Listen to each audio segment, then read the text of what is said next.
Microphone. There's nothing up here. This is it.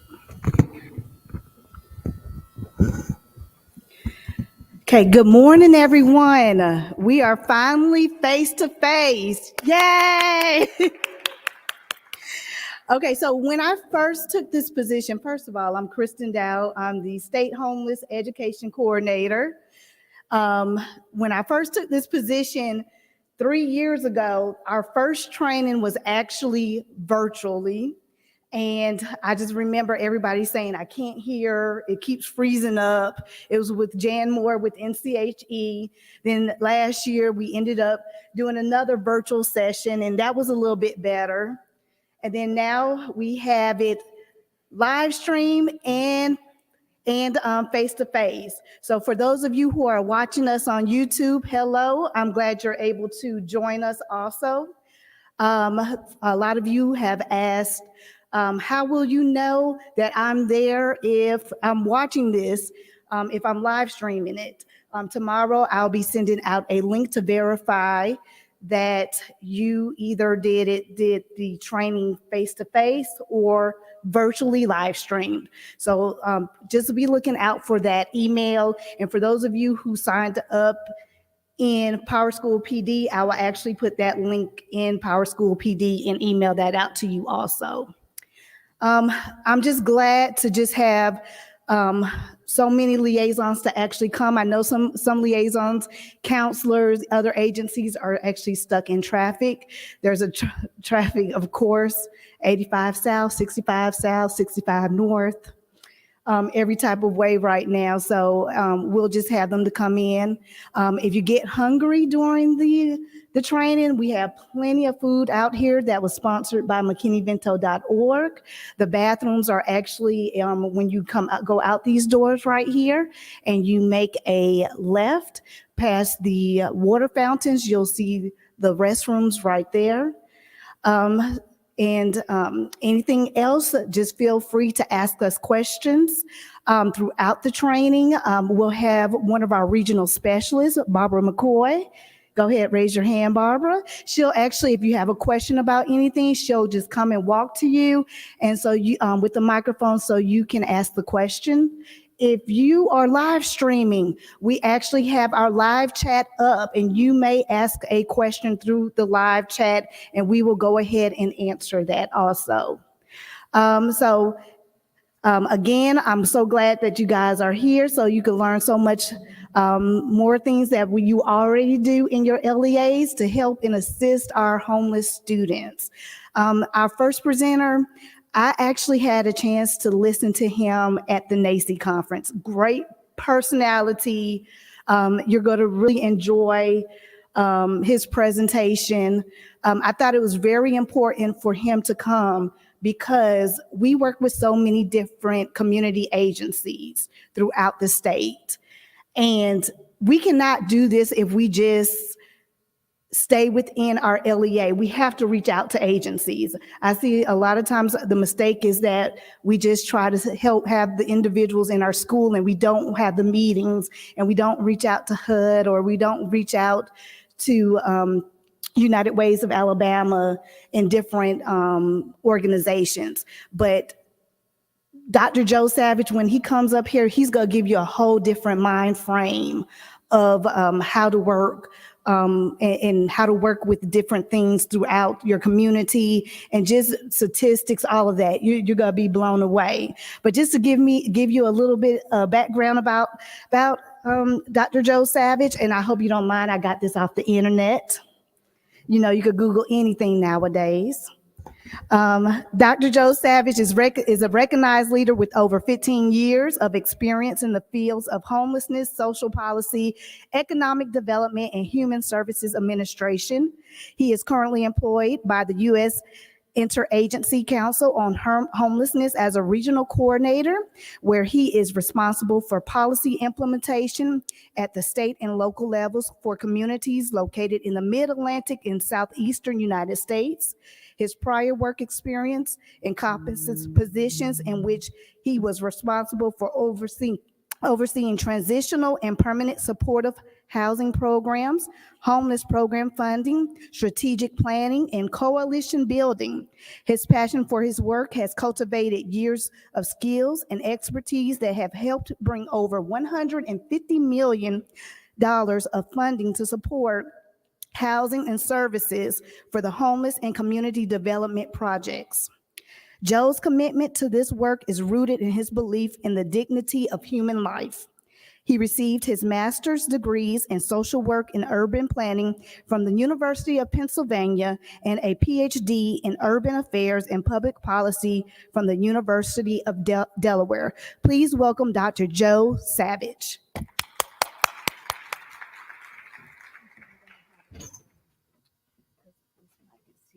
No, I'm good with this one. Yeah, this is fine. Thank you.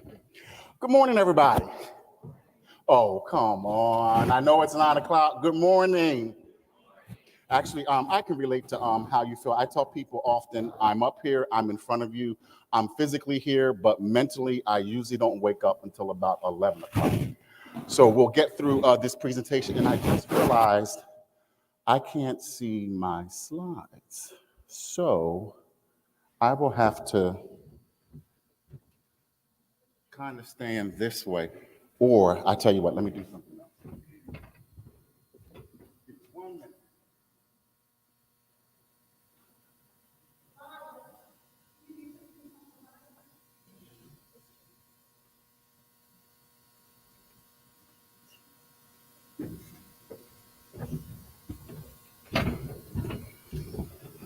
I'll just pull it up on my phone.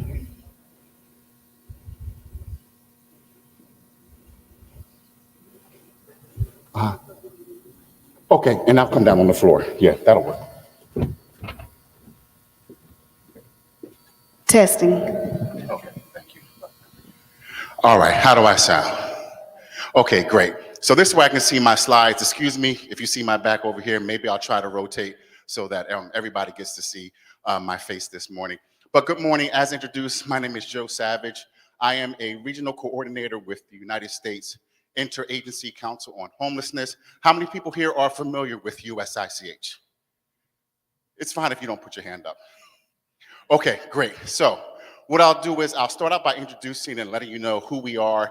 And essentially what I want to do today is I want to talk about the federal strategic plan to prevent and end homelessness. As some of you may be aware, we are in the process of developing a new federal strategic plan. And the framework of that plan is really going to have an impact on the work that you all do, because it's going to be the federal strategic plan that's going to set forth the federal government's priorities as it relates to preventing and ending homelessness. So as far as the work that you all do as liaisons, it's really going to impact what we're expecting the work to be done as it relates to students that are experiencing homelessness. And then I also want to talk about what we're looking at doing as far as it relates to homeless definitions. It's not good news, but at least you'll understand what our priorities are. So we'll talk about a little bit about USICH and who we are.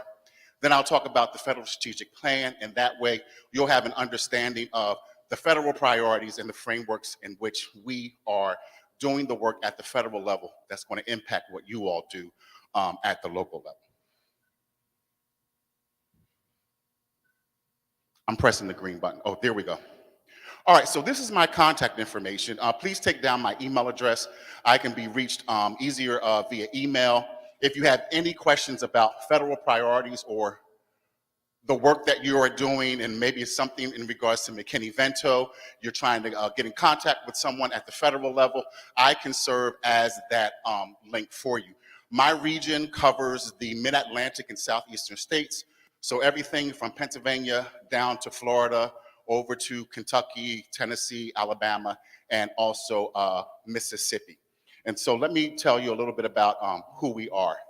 USICH, or the United States Interagency Council on Homelessness, we are the federal government's entity that's responsible for developing federal policy as it relates to homelessness. So when you talk about the continuum of care program, et cetera, a lot of those programs that come out of HUD, a lot of the policy addressing homelessness that comes out of the VA or Health and Human Services, that policy is being developed by USICH. And the way that we develop that policy is by convening 19 federal agencies in the form of a council. So essentially, any agency that has programs that directly or indirectly deal with homelessness, they're a part of our council. So think the Department of Housing and Urban Development, Health and Human Services, the Department of Veterans Affairs, and even down to the post office, because when it comes to vacant properties and selling that property and using the proceeds to go towards homeless services. So we do our work through this council that consists of the secretaries of those agencies. So right now, the chair of the council is Marcia Fudge, who is the secretary of the Department of Housing and Urban Development. And essentially what our goal is, we seek to develop homeless policy so that all of these federal agencies are speaking the same language, so that they have a common vision, a common goal as it relates to addressing the issue of homelessness. So think about even probably within the work that you do, you have several different partners who are all working to address homelessness for children who are in school, but everybody's doing their own thing. There's no coordination, there's no collaboration, everyone's operating in their own individual silos. So what we do at USICH, we convene these 19 federal agencies so that they're developing a common vision, a common goal as it relates to preventing and ending homelessness. So we are that federal agency that's responsible for developing a homeless policy in this country. And one of the things that we have done is that we have developed a definition for what it means to end homelessness. So when we talk about ending homelessness at the federal level, we use the term effectively ending homelessness. And the reason why we use the term effectively ending homelessness, because the definition that we've established for what it means for a community to effectively end homelessness, it's not about getting down to a number of 0. That would be great, that would be wonderful, but as long as we have issues such as poverty, lack of access to education, and a lot of other social and structural issues, we're always going to have people falling into homelessness. So our definition for what it means to end homelessness for a community actually looks at their system. And it looks at their system from the front door through the back door. So it involves the education liaisons, it involves emergency shelter, it involves the permanent housing providers, it involves the service providers, but it looks at a community system. And essentially what we mean when we talk about effectively ending homelessness is that a community has their homelessness crisis response system designed in such a way that homelessness is rare, brief, and one time. And that's why you see those 3 key words at the end of that first paragraph: rare, brief, and one time, meaning the system is designed so that people don't fall into homelessness that often, meaning they have good things up front when it comes down to prevention, when it comes down to identifying families or even youth who are unstably housed, and having the necessary resources in place so that homelessness is prevented. And then it's designed so that it's brief, so that if their homelessness cannot be prevented, they're not homeless for a long period of time. And then it's one time, meaning once they exit homelessness, they are given the necessary services and supports so that they don't return into homelessness.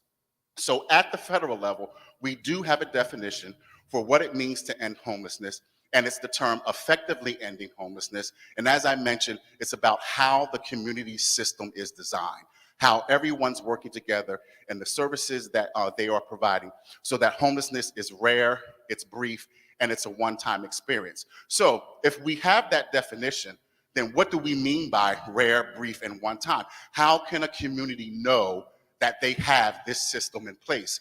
Well, we've actually established what we call criteria and benchmarks. And essentially the criteria and benchmarks are the metrics that if you have certain elements in place within your system so that homelessness is rare, brief, and one time, the data will match with the metrics that we've established. And we have criteria and benchmarks for veterans, we have criteria and benchmarks for families, we have criteria and benchmarks for youth, and then we have criteria and benchmarks for chronically homeless individuals. So for each of those subpopulations, we have metrics that if a community has the proper system in place, they will meet those metrics so that homelessness is rare, brief, and one time. And just to give you an example, within those metrics, brief is defined as 90 days or less on average. So if a community has this system in place, the individuals, the families, the youth that are becoming homeless, they're not going to be homeless on average longer than a 90-day period. So when we talk about rare, brief, and one time, we actually have the metrics in the criteria and benchmarks that establish what that is. So I wanted to say that to show you as an example of the type of policy that we develop at the federal level, because what ends up happening, that definition plays out into the continuum of care or the COC funding.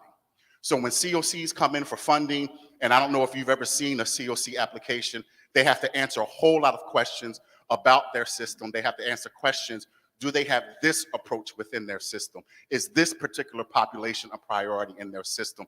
And the more they can match the federal priorities, the higher they score on the COC application, and the higher the score and they meet the certain threshold, then they get the necessary funding. So it's out of priorities like this definition by which the COCs have to apply to receive their funding. So when we talk about ending homelessness at the federal level, we're talking about how the system is designed so that homelessness is rare, it's brief, and one time. And education plays an important role in this because you all can have data that can help identify not only youth that are homeless, but also those who are unstably housed, who are at risk of becoming homeless. And I'll get into that in a little bit as far as the definitions are concerned when it comes to the Department of Education's definition of who's homeless and the Department of Housing and Urban Development's definition.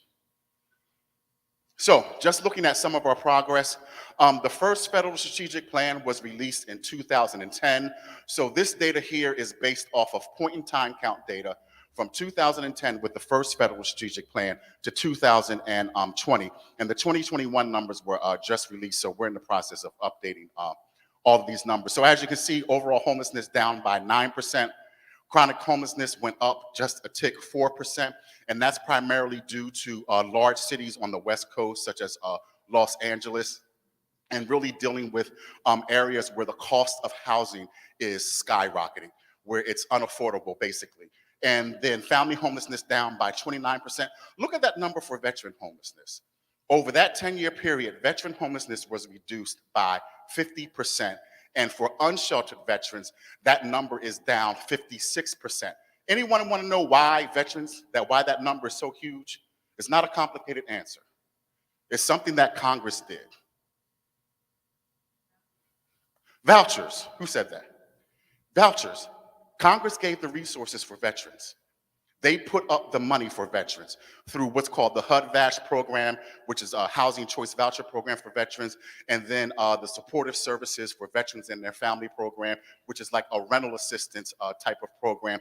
But Congress put up the money, and we made significant progress. So the argument that we're trying to make to Congress is, look at what happens when you put the dollars on the table.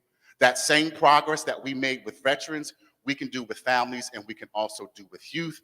The difficult thing is convincing Congress that these other subpopulations are just as important as veterans.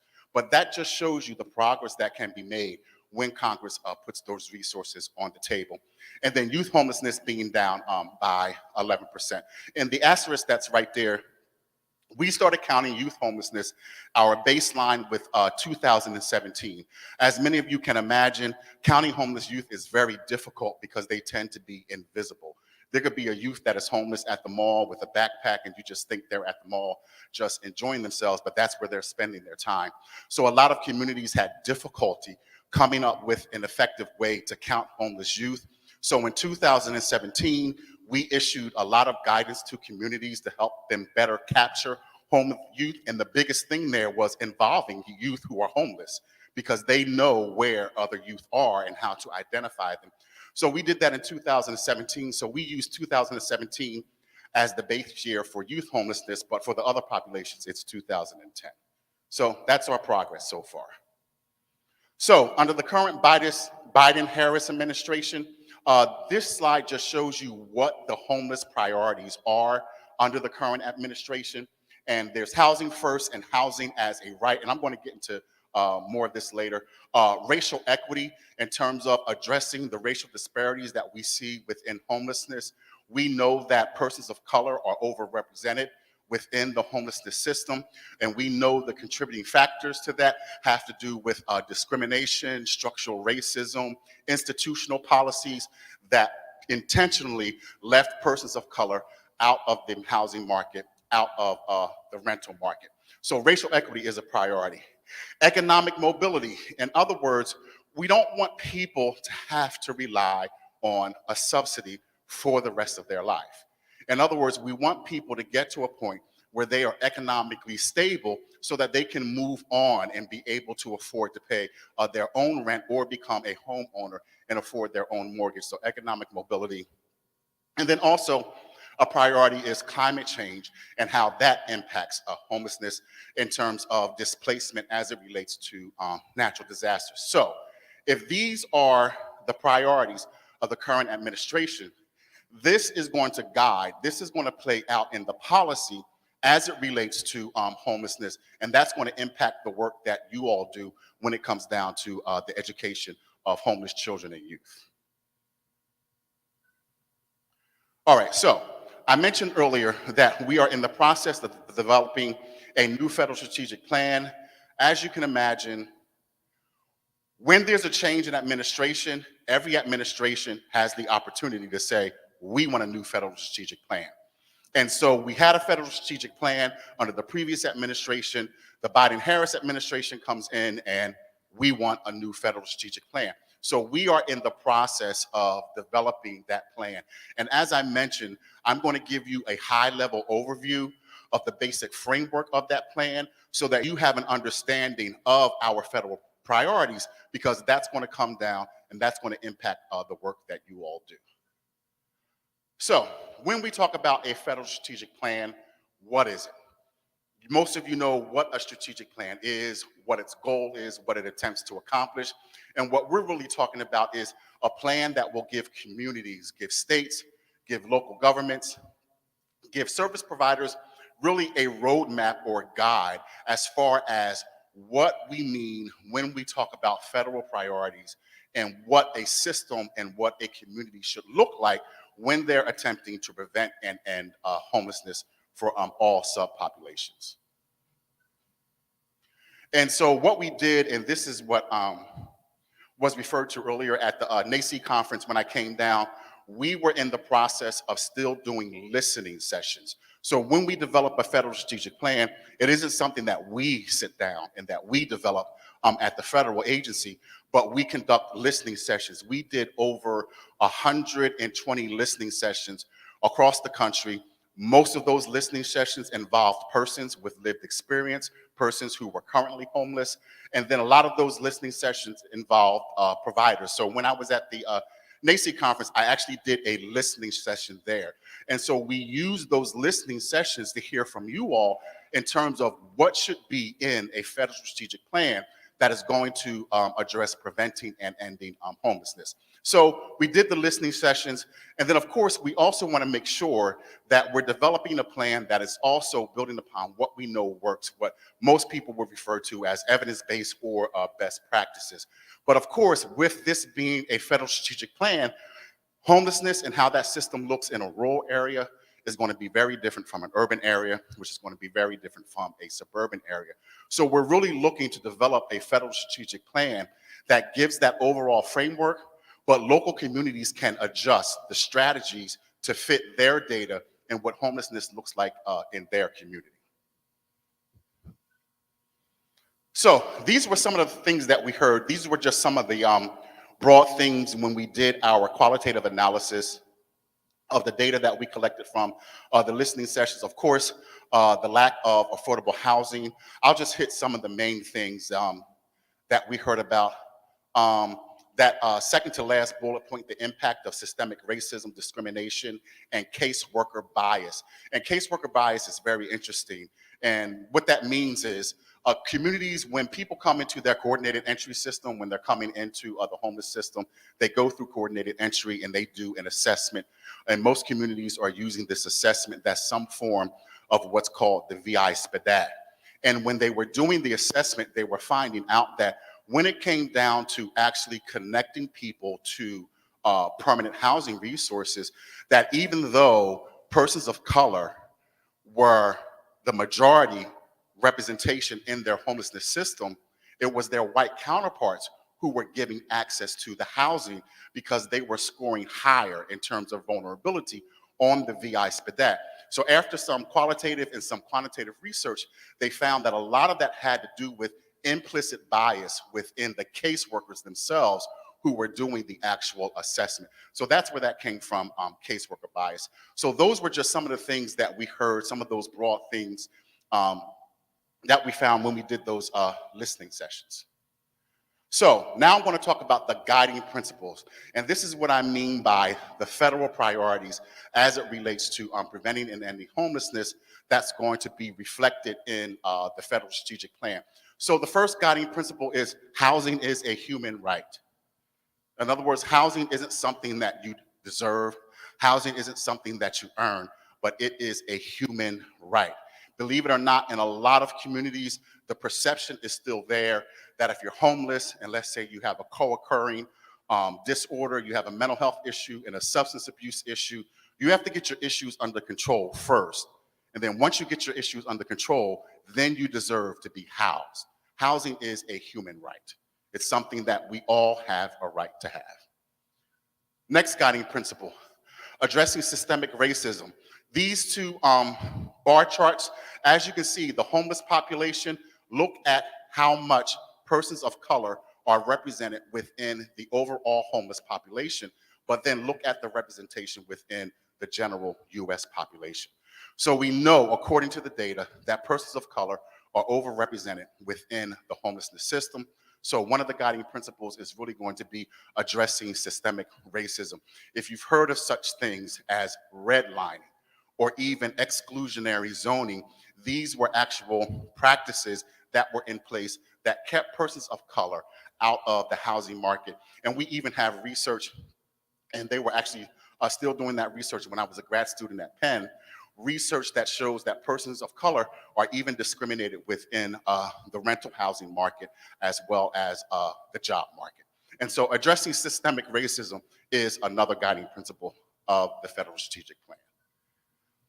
Data and evidence. So we want to make sure that this plan is built upon what we know works, what the data is telling us works. And of course, as individual communities look at their individual data, what works for them is going to look slightly different than other communities. And so we really want to make sure that the plan has a framework that can be really adapted to communities, and it's based upon the data and the evidence. And then relying on experts. And when we talk about experts, we're not talking about me, a regional coordinator. We're not talking about someone from the National Alliance to End Homelessness, but we're talking about the persons who have lived and experienced homelessness. We're talking about getting and hearing their voices. And something that we sought to do when we talk about including the voices of persons with lived experience, you know, in the past when we've done things, and I even did this at the City of Philadelphia, we want to hear from a person with lived experience. We want to get your input. So we have you come for a day, we ask you some questions, we give you pizza, we give you dinner, and you know, we might give you a gift card to Wawa. And that's how we got input from persons with lived experience. But yet, if you invited someone who was a consultant to come in and give the same kind of information in terms of what works and what doesn't work, you would pay the consultant $150 an hour for what they do. So when we talk about relying on experts, we're not only talking about including the voices of persons with lived experience, but also making sure that they're being compensated accordingly. And I'm going to get through these guiding principles because I actually have a Q&A session that I want to do with you all. And then preventing homelessness. And so this is something that is really key, particularly when we're talking about children and the education system, working with school districts and really being able to identify those children, those youth who are unstably housed, and being able to catch them early before they fall into the homelessness system. And in a minute, I'll talk about something that they're trying to do in the city of Richmond with some funding from the state of Virginia. But preventing homelessness is another guiding principle. And then housing first. How many people are familiar with this concept, housing first? Okay, great. When we talk about housing first, and this is what's being done at the level of the continuum of care, or the COC. When we talk about housing first, I don't know if many of you are familiar with how the homelessness system used to operate. You came in, you went into shelter, and then after a period of time into shelter, you went into transitional housing. You could be in the transitional housing for up to 2 years, and this is what everyone did. And while you're in transitional housing, you got life skills, you got budgeting, you got the parenting classes and all of that kind of stuff. And then once you were deemed ready for housing, you then went into a permanent housing situation. When we talk about housing first, that has been a complete redesign of how this system operates. We mean taking someone directly off of the streets and putting them directly into housing. But not just putting them into housing and then waving and saying bye-bye, but getting them into housing with the necessary services so that they can remain stably housed. In other words, everyone didn't need to go through transitional housing. There were some people who just needed to get stabilized real quick, and they can do fine in permanent housing. So when we talk about housing first, we're talking about taking people directly from the streets, taking them directly from shelter, and putting them into permanent housing along with the necessary supports and the necessary services so that they will remain stably housed. So that's a huge guiding principle for the federal strategic plan, and that is housing first. And then housing is healthcare. We know from the data and what it shows us is that health outcomes improve when people are stably housed. And when we look at data in terms of health outcomes, emergency room use, the progression of even chronic disease, et cetera, when we compare those health outcomes when individuals or families are homeless to what those health outcomes are when they are housed, we see a dramatic improvement not only in health outcomes, but we also see dramatic decreases in such things as the cost to healthcare when people are using the emergency room for their healthcare. So our guiding principle is that housing is healthcare. And then housing, not handcuffs. And basically what this means is we're talking about the criminalization of homelessness. In a lot of communities, basically being homelessness is considered to be a crime. If you're caught sleeping on a bench in a certain park, you can be fined or you can be arrested. If you get enough fines, you eventually end up getting arrested. So when we talk about housing, not handcuffs, we're talking about when we're dealing with people who are homeless, who are living on the streets, finding solutions to get them into housing as opposed to arresting them and then putting them in a system that just continues to cycle them in and out. And it actually costs a lot more to arrest, put in jail, and then release from jail as opposed to just giving someone access to a permanent housing subsidy. All right? So housing, not handcuffs. And then I kind of hit on this one throughout what I've been presenting so far, no one-size-fits-all approach. And so the federal strategic plan will be something that communities can adapt according to their local data. And when we talk about local data, and this is something that we're trying to work with the Department of Education to make it a lot easier for school districts to share data with the COC so that they're able to catch families, youth that are unstably housed. They're able to catch youth that are actually homeless, but you would never know. And so we're really trying to work with the Department of Education to come up with ways. We do have some communities that have data sharing agreements in place where the school district is actually sharing data with the COC to help better serve youth who are experiencing homelessness and to also help identify those who are at risk of becoming homeless. And then, of course, this goes to what I was talking about earlier. Now, so why did those boxes come out like that once it's up on the screen? I'll have to figure that out. All right, so when we talk about homelessness being a systemic problem, this goes back to what I was talking about earlier in terms of providers, school districts working with the COC, working together as a system. And if you're able to see it, I actually highlighted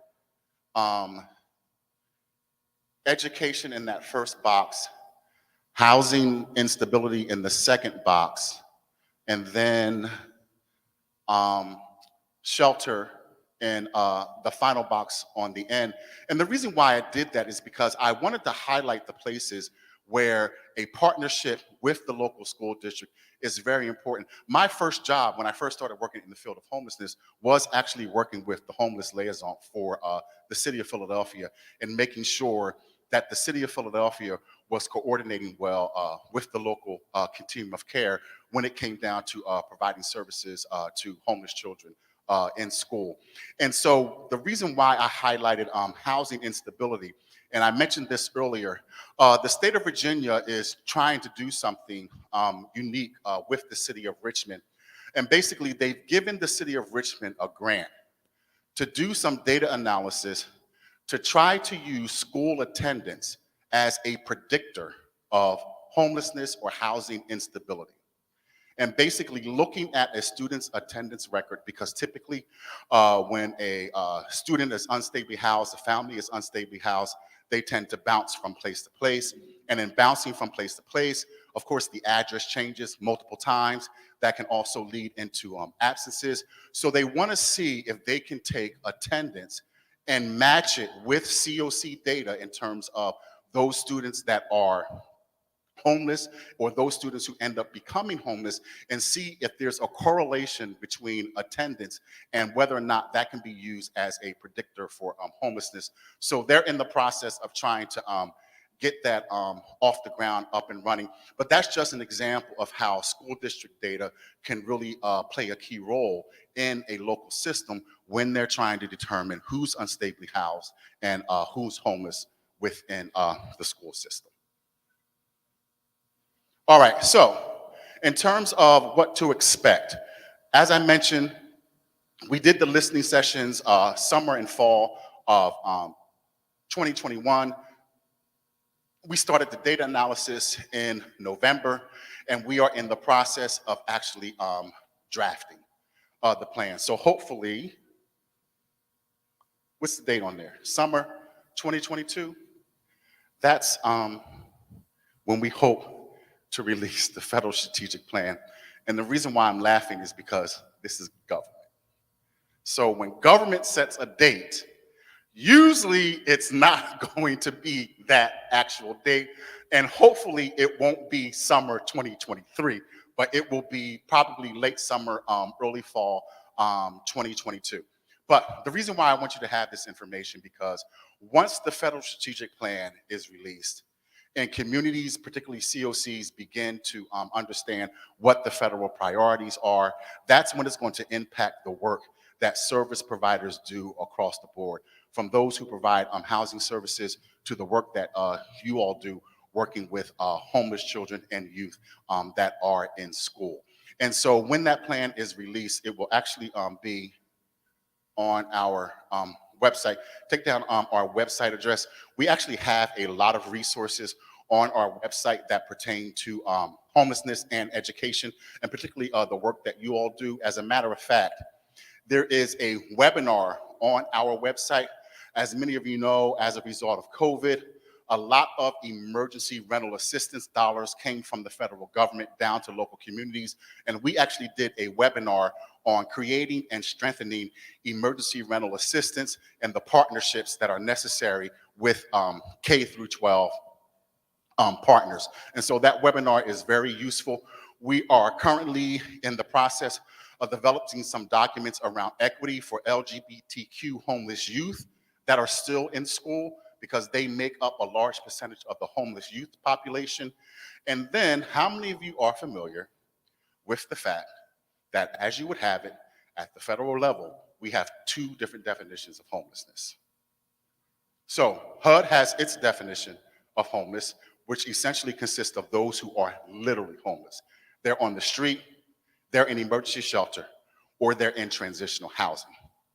But then Health and Human Services and the Department of Education, they have those same elements plus those who are living doubled up or who are considered to be unstably housed.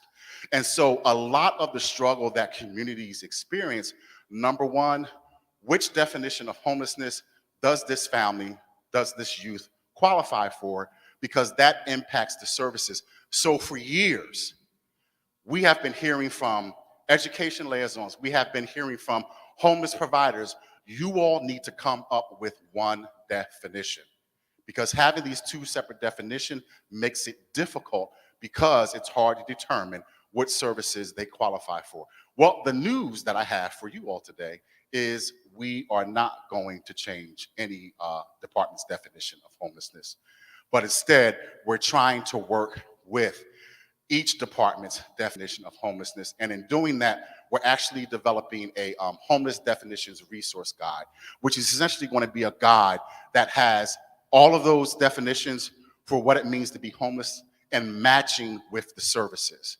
So if a youth, if a family is living doubled up, what are the services that they qualify for?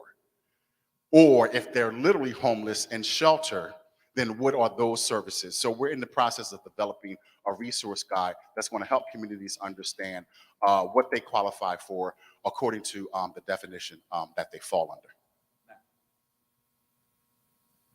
What I want to do real quick, am I able to go till 10? Yeah. Okay, all right. Okay, all right, cool, thank you, I appreciate it.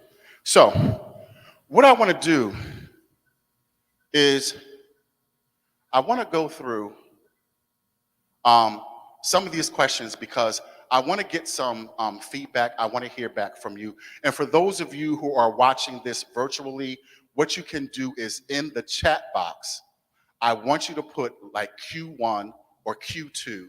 And then next to that, I want you to put your answer to those questions. So what I want to do is I want to go through these questions, and I just want to hear from a few of you for each of these questions. Try to be succinct when you're answering the questions so that we can get through all of them.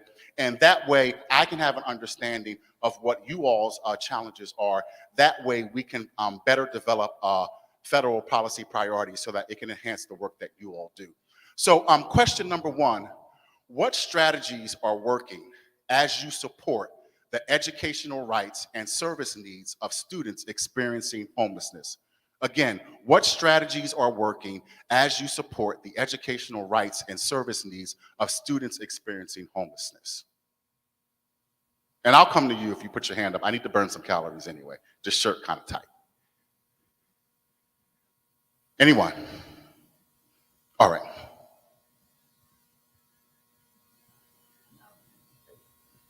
We are focusing more on building connections with community agencies.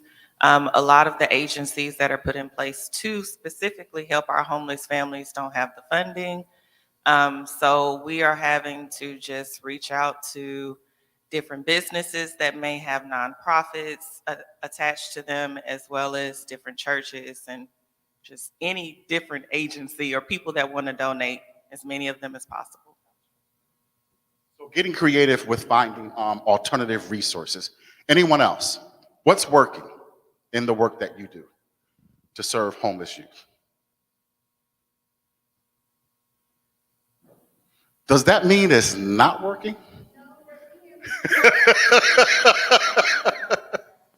Do I have one more? Just one more person to tell me what's working. All right.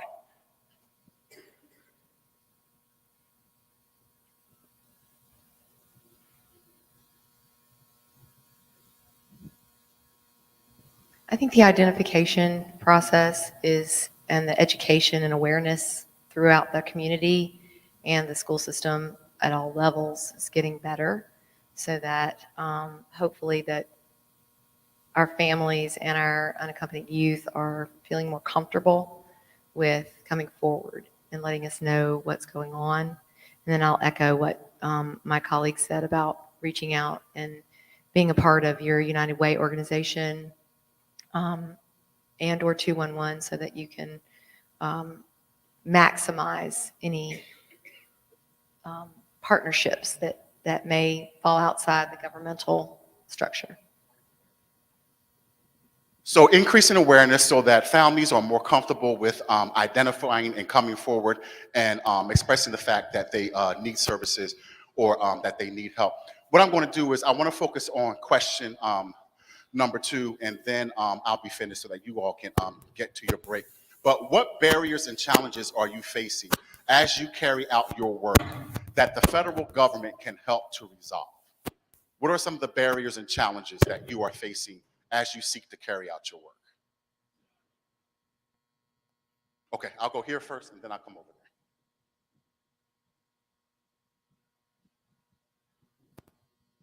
One of the barriers that I'm facing is for my unaccompanied youth that lack housing. We have so many, especially around this time of year, with seniors who are getting put out of homes, and we don't have any place really to send them. And some of them are not even of age to even get like a hotel for like an overnight stay. So that's our barrier. So unaccompanied youth, and they're not yet old enough to qualify for certain services. Our district does have a lot of rural communities, and so we currently don't, all of our shelters have closed, and then transportation, there's no public transportation. And so both of those issues are things that we're running into with a lot of our families. And that is something that we hear commonly with rural communities, access to services when it comes down to transportation and really being able to get there, and even just the capacity for the services being there. So this is what I want to do. You all will get a copy of this PowerPoint. Oh, okay, you have them back there? Yeah, I can read you, excuse me, I can read you some of the answers from the people that are attending Go virtually ahead, as well. if you can. Yes, go ahead. Sorry, let me get back there. They said lack of good housing resources, challenge with sustained stability, lack of housing assistance for families. Okay, great. And what I want to do is so that we can move on and you all can have your break and the next speaker can come. You are going to get a copy of this PowerPoint. These questions are going to be in there. Please send your answer to those questions to my email address. All right, joe.savage, S-A-V as in Victor, A-G-E, at usich.gov. joe.savage at usich.gov. And if anyone else can answer, why is my last name Savage all of a sudden so popular? When I was coming up, people made fun of my last name Savage. Now all of a sudden, when I go places, I'm like, my name is Joe Savage. Oh, that name is so cool. And I have no idea. So if any of you have that answer to the question, why my last name is so popular, please send it to me via email. And that's it for me. Thank you for your time.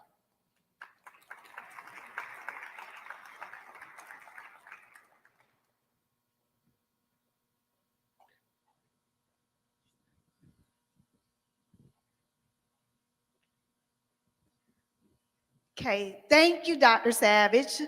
I hope our liaisons, counselors, social workers, agencies was actually able to learn something from Dr. Savage. I told you he has a different mindset and can give you insight about what's actually happening with our agencies outside of the LEA. Sometimes we don't understand how working together makes a difference, and hopefully one day those definitions can coincide, because like you said, you have one definition for one agency, another definition for another agency, and sometimes we bump heads with that, and hopefully that can be changed soon.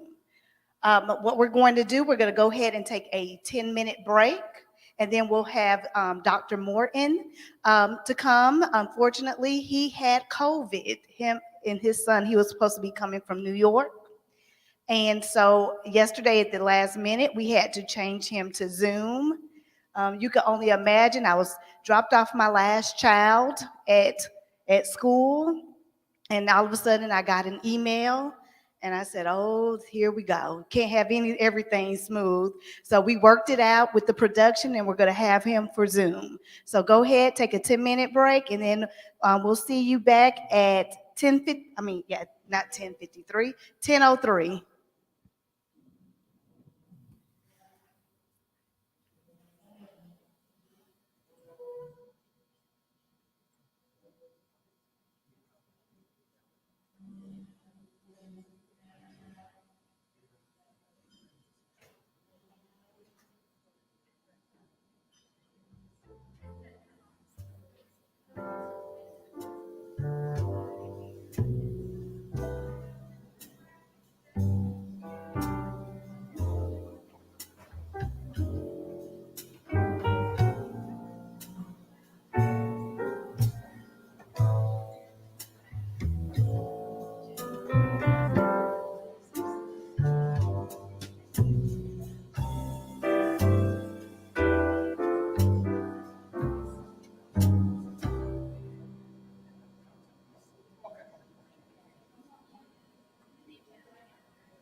Hello. Okay. Also, you see we have some empty seats here. I had a lot of people to indicate that they were going to come, but they're not here. So if you would like to take extra books, you may have the books.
For those of you who need the hotel's Wi-Fi passcode, It is ALSDE 2022.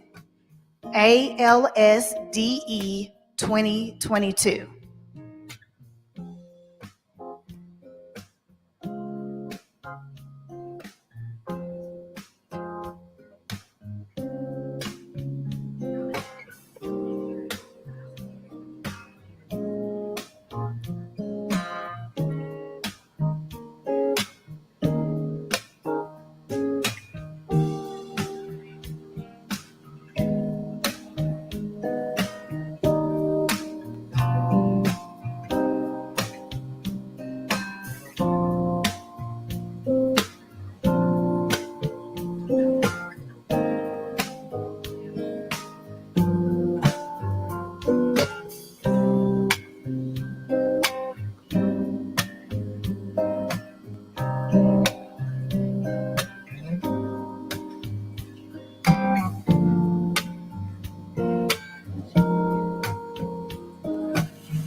Okay, all right. I hope you guys had a good break.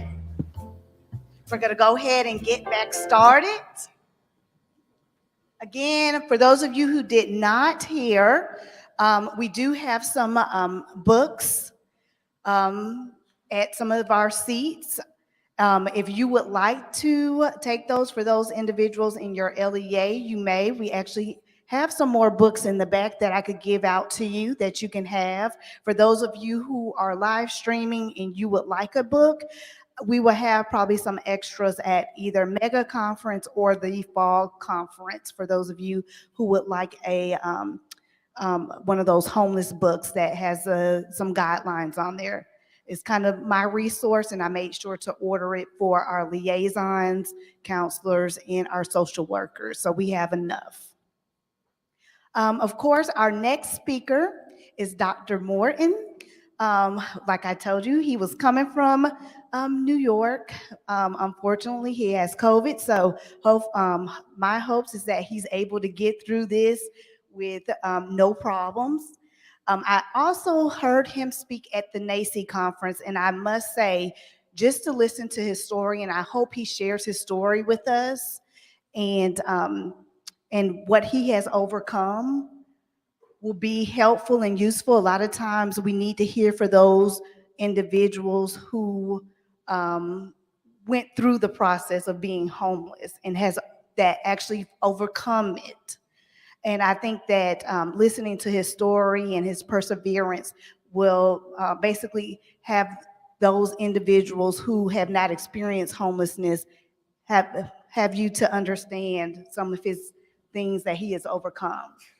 So just a little bit background of Dr. Morton. He has worked as an advisor in the U.S. administration for children and families, and was a key contributor to the development of the U.S. government's national strategy to end youth homelessness and efforts on addressing child trauma. He has also worked on youth poverty, gender and labor programs and policy as an economics and social protection specialist at the World Bank. Morton's additional prior work experience includes teaching graduate level courses at the University of Oxford, consulting for the European Commission and other organizations on policy evaluation, and serving as a congressional fellow in the U.S. Senate and as a policy fellow at the Eckert Family Foundation. Dr. Morton holds a PhD and Master's of Science in Evidence-Based Intervention and Policy Evaluations from the University of Oxford and a Bachelor of Arts in Political Science from Stetson University. Welcome, Dr. Morton, via Zoom. Thank you so much.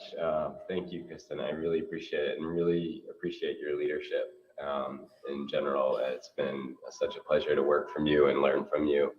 And I want to appreciate the work that everybody in the room has done. As you'll hear, it's really because of people like you and the work that you do every day, which I understand can often be difficult and thankless, but it's changed my life and it set me on a different trajectory. And so I feel like I have special appreciation for the work that you do every day. So I'm honored and privileged to be part of this conversation today and to get to contribute to this amazing event and this great dialogue.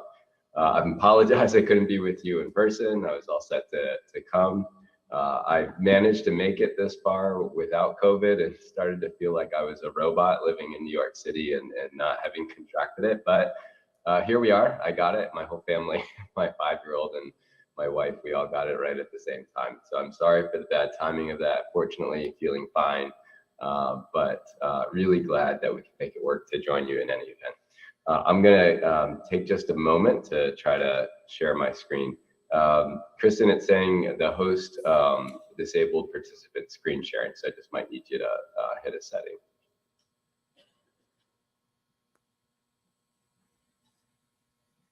Amazing, okay, great.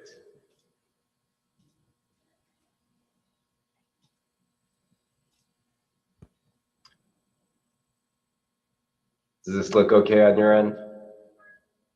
I'm going to assume it does, unless Kristen lets me know otherwise, because I know I can't see you all. So again, thank you. Really what I wanted to take the opportunity to speak to today is the topic of youth homelessness in particular, and the work that we do every day across the country.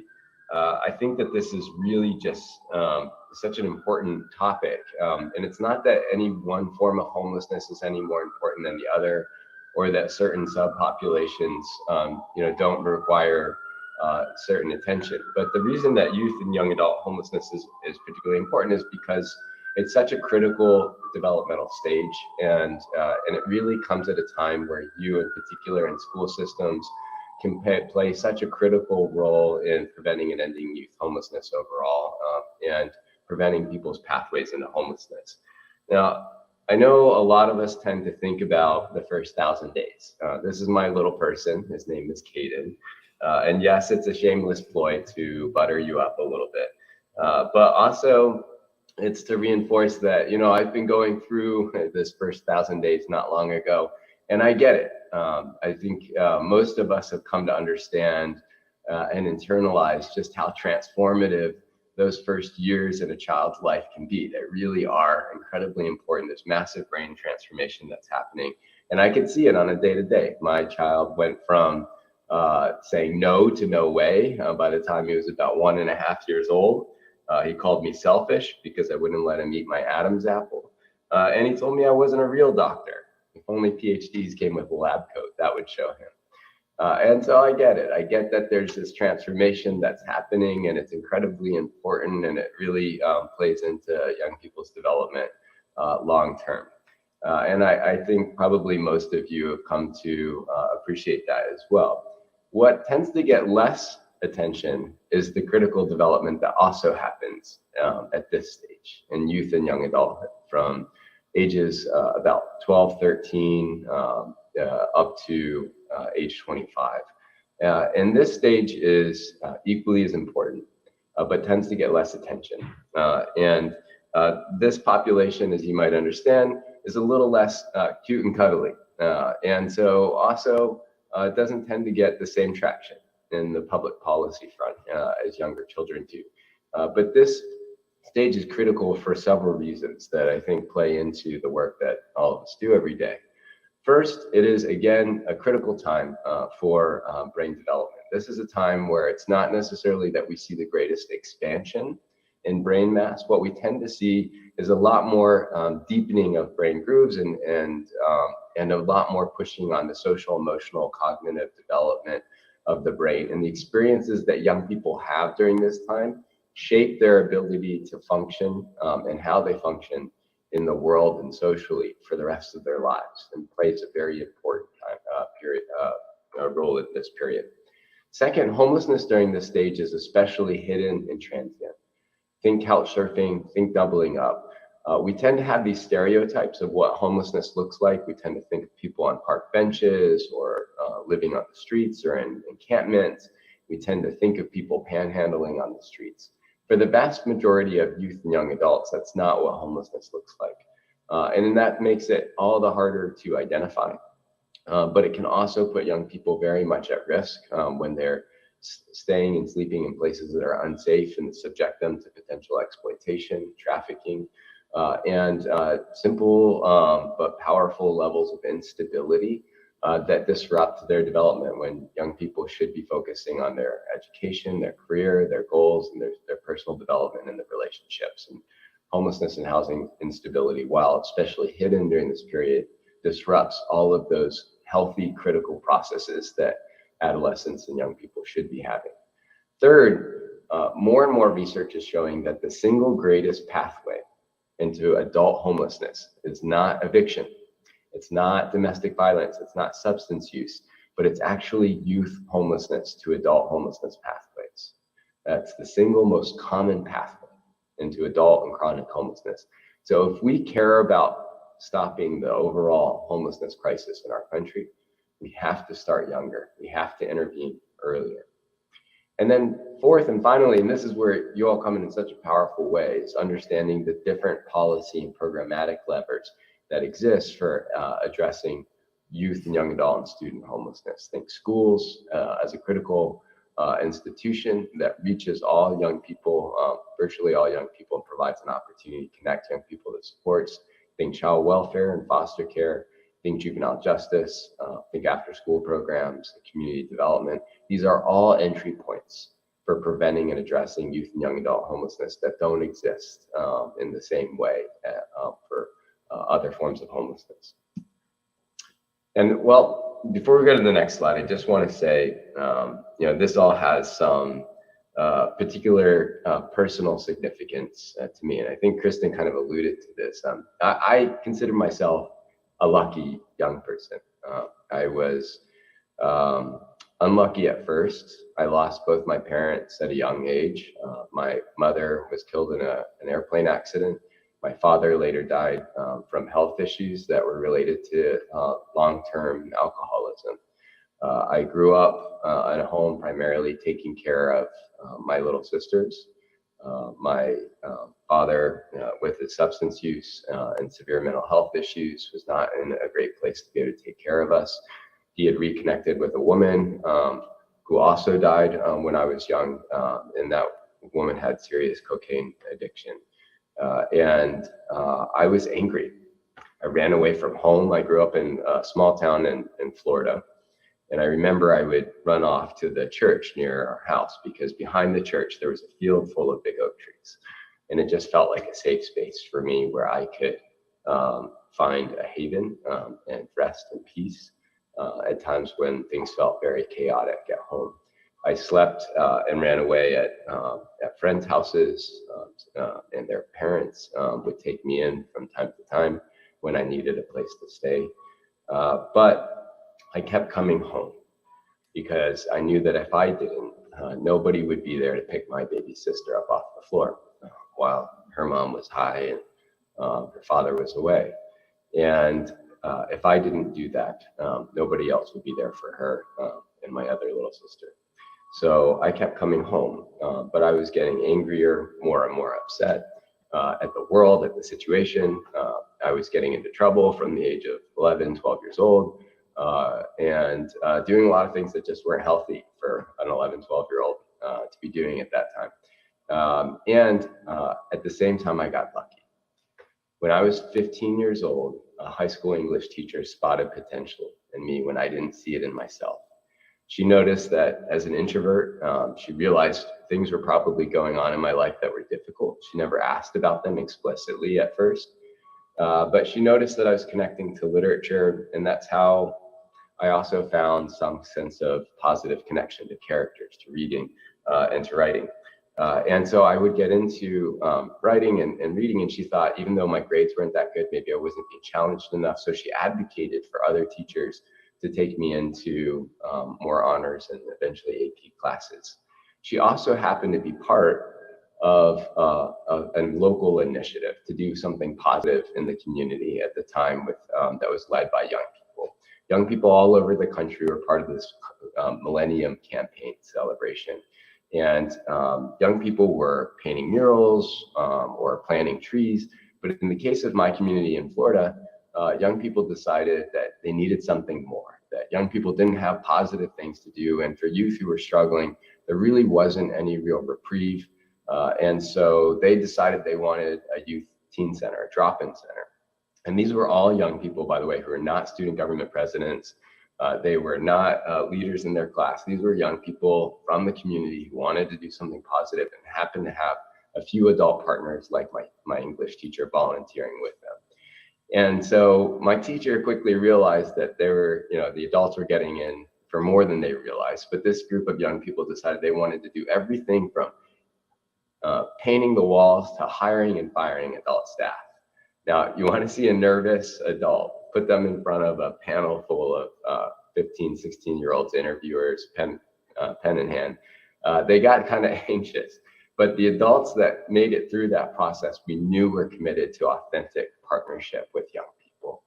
And this group and my teacher invited me to join them many times. I finally went to get my teacher off my back, and I went, and it was incredibly transformative for me. It was the first time I saw other young people with many struggles of their own, converting their pain into a passion for something bigger than themselves. And I found a way to do the same. And so I joined the leadership body for this group of young people. And then we got a local family foundation that ended up contributing $1 million in grants for us to build out these teen centers across our county in Pinellas County. And that was probably too much for a bunch of 15, 16-year-olds. Not all that money worked out, but a lot of it did. And it helped us set up a precedent, not just for Florida, but for the nation, for what authentic youth adult partnerships and youth empowerment could look like. And the White House happened to be organizing its first national youth summit at the time and asked me to deliver their first keynote. And then that launched me overnight as a kind of introverted young person with still a lot of my own struggles into a national youth advocacy space. And I started to get more involved nationally in advocating on youth and young adult homelessness and for youth empowerment in an authentic sense. And so, long story short, I was lucky. The problem is, though, that not everybody's so lucky. And so what you see is, this is me with my colleagues, with my partners, young and youth and adults. Don't mind the necklace. It's Florida in the 1990s, but that arrow is pointing to Mrs. Lippman, my high school English teacher, who is one of our partners. And this was our first teen center. And so I was very lucky, but not everybody's so lucky. Many young people didn't have the same opportunities and the same connections that I did. And I started to notice patterns. And so this was one young person I spoke with fairly recently whose story ended up differently. She said, I was sleeping on the streets before I got arrested, sleeping in a bus station or in motels when I could. I took drugs not to think about it, not to think about the fact that I might not have somewhere to stay, that I might have to sleep on the street. I'm ashamed of it. I just wanted stability. I didn't have anything stable, anywhere stable to live. I just wanted stability.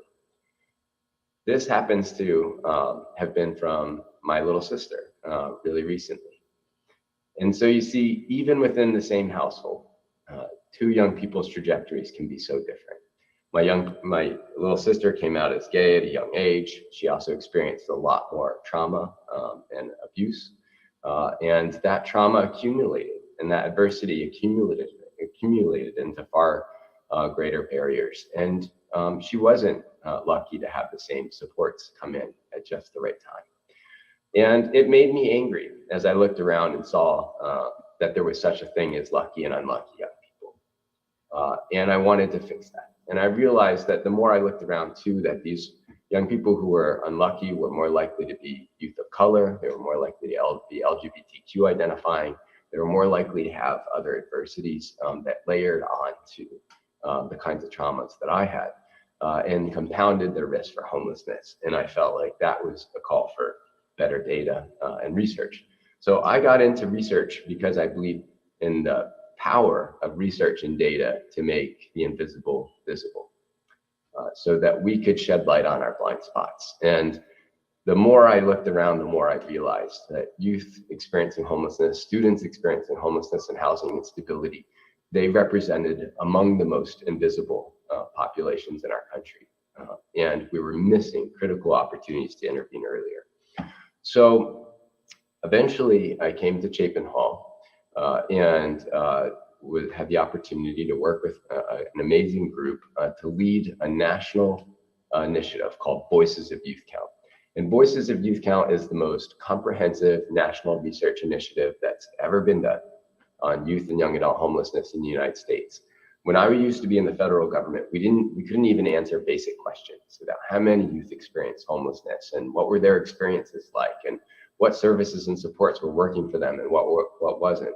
So we partnered with federal government funding and with private philanthropy to launch this national initiative. And we also partnered with 22 counties across the country and young people with lived experience of homelessness in those communities to conduct this comprehensive study, and included national surveys of the prevalence and incidence of youth and young adult homelessness, in-depth interviews, count surveys with young people about their experiences, and reviews of the evidence based on what was working and what wasn't.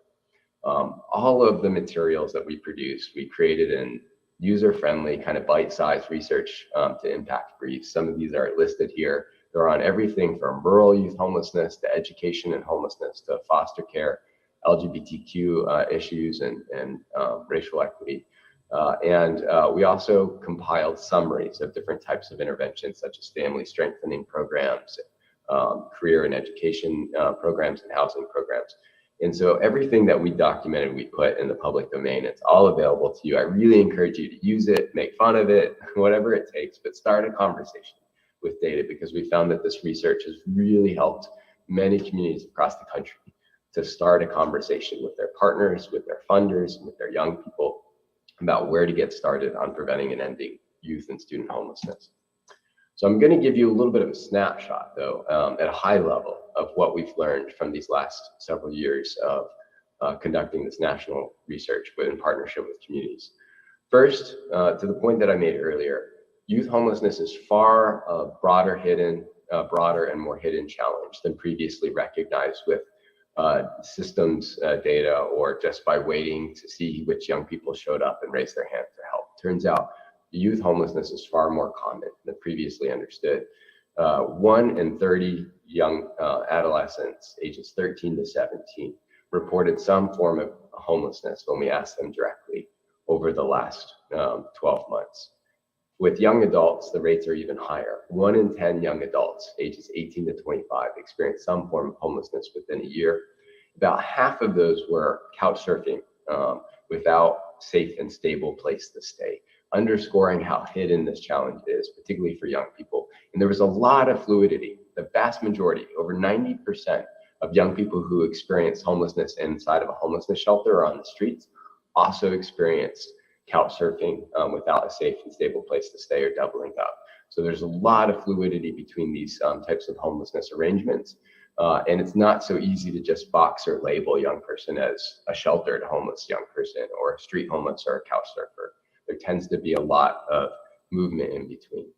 The other thing that we found that was contrary to popular perception is that youth homelessness in rural and non-rural communities was statistically equal. Yes, there are more young people in urban communities that experience homelessness only because there are more human beings in urban communities, but as a share of the population, the rates were statistically equal. So this is not an inner city issue. This is not an East Coast, West Coast issue. This is really a national challenge.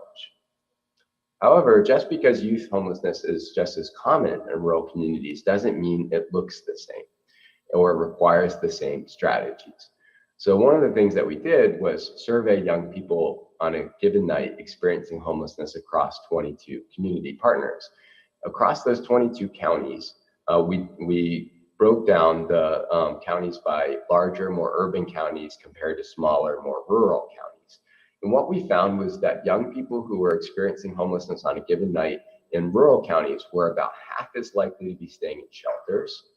And that makes sense because often those shelters don't exist, or they're not youth friendly, or they take a couple hours drive to get to.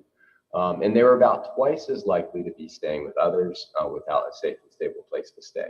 They were even more likely to be sleeping in places not meant for human habitation than in urban counties. And so examples of that might be staying behind a Walmart or staying in a car. But because there aren't the same kind of hotspots and concentrations that you find in dense urban areas, even those forms of homelessness tend to go underdocumented in a bigger way. So it requires much more creative youth-driven strategies for identifying young people and working across public systems such as schools to be able to identify young people in these communities and connect them with supports. The data also make clear that we have to lead with a focus on equity.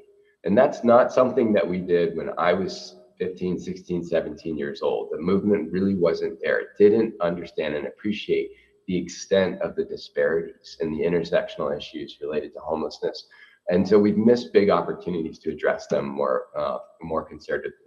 So take sexual orientation and gender identity as one example. First one thing that we found was that LGBTQ youth experience homelessness at a far higher rate than heterosexual and cisgender young people. They had more than 2 times the risk of reporting homelessness in the last year. And in some communities, it was especially high. And with transgender identifying young people or gender non-conforming young people, homelessness experiences were even much higher. Not only were LGBTQ youth more likely to experience homelessness, but among youth who experience homelessness, and this is the graphic that you see on the left, among LGBTQ or among youth experiencing homelessness, those who identified as lesbian, gay, bisexual, transgender, queer, also faced higher levels of adversity, both before and during their homelessness experiences. They were about 3 times as likely to report having been forced to have sex or exchange sex for basic needs. They were more likely to face exposure to discrimination and stigma, both inside and outside of the family. And they were more likely to have harmed themselves. And so these rates are too high for all young people. So let's be clear, these are very high levels of adversity and trauma compared to the general population. But the extent above which LGBTQ young people are experiencing these sorts of adversities reinforces what young people kept saying in interviews, which is that they will resist going into services or programs or institutions for help if they have not earned a reputation of being safe and affirming. And you can see why. If their experiences have led to so much adversity and discrimination in their past, they're not going to take up services and supports that don't counter that experience they've had in the past. We also see much higher rates of homelessness among youth of color, with Black and brown young people, in particular American Indian, Alaska Native young people experiencing the highest rates of homelessness. And there's a significant intersectionality that's not been fully appreciated in the past, with Black, brown, and LGBTQ identifying young people experiencing really the highest rates of homelessness overall. This really reinforces the need to center racial equity and LGBTQ inclusion in strategies to combat this disproportionate risk if we're gonna actually make a population level impact on ending youth homelessness. And we've seen this with other public health strategies. It's really essential. With colleagues at Howard University, have also been analyzing data that's been collected over the course of the COVID-19 pandemic. And what we've seen is that while these issues existed and the racial disparities existed beforehand, they have been exacerbated during the the pandemic. And during the first year or 2 years of the pandemic, most of the story was really focused on older populations, thinking about death and disease, and how death and disease was much more likely to be faced by the elderly and older age groups, or those with pre-existing health issues. And so what we wanted to do was focus attention more in the analysis of data on younger age groups, in particular young adults, understanding the social and economic implications of their experiences. And when we look at that young age group, and so you can see that here in this graphic with the 18 to 25-year-old young single adults experiencing the highest rates of housing insecurity, meaning a lack of confidence in their ability or their household's ability to pay next month's rent. And those rates are especially high when we look at Black and to some extent Latinx or Hispanic young adults.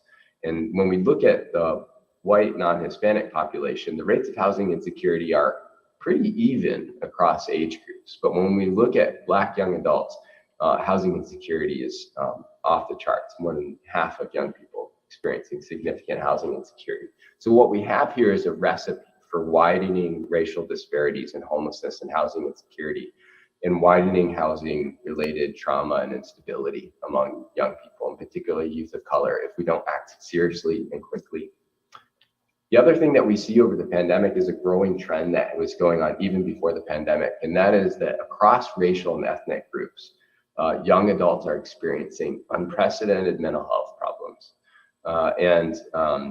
And here again, you see that with 18 to 25-year-olds, more than half, 54% of young adults reporting symptoms of depression and anxiety, or both.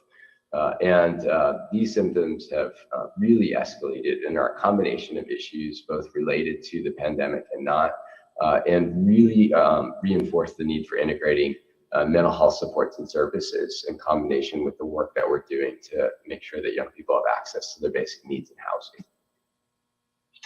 A lot of this points to a particular need to move upstream.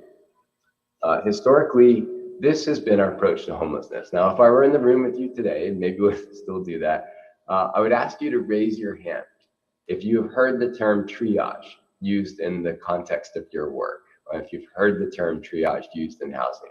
Go ahead and raise your hand, just at least so your colleagues can see.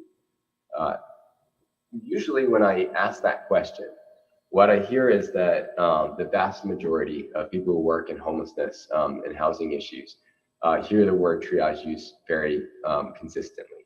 And I think it's worth unpacking where the term triage comes from. The term triage comes from the state of war. It comes from World War I. It was popularized by the French because there were too many bloody bodies strewn all over a battlefield, and they had to have some way to save some people before they could save others, because there was a greater urgency to that need in that moment. That is the same logic that we have applied to homelessness policy and systems for over 40 years, and we're still doing it today. Now, this is not to say that triage isn't important. When you have one young person with higher needs than another, and you only have limited resources that you can offer, well, you have to triage in that moment. You have to make a decision about who gets those supports.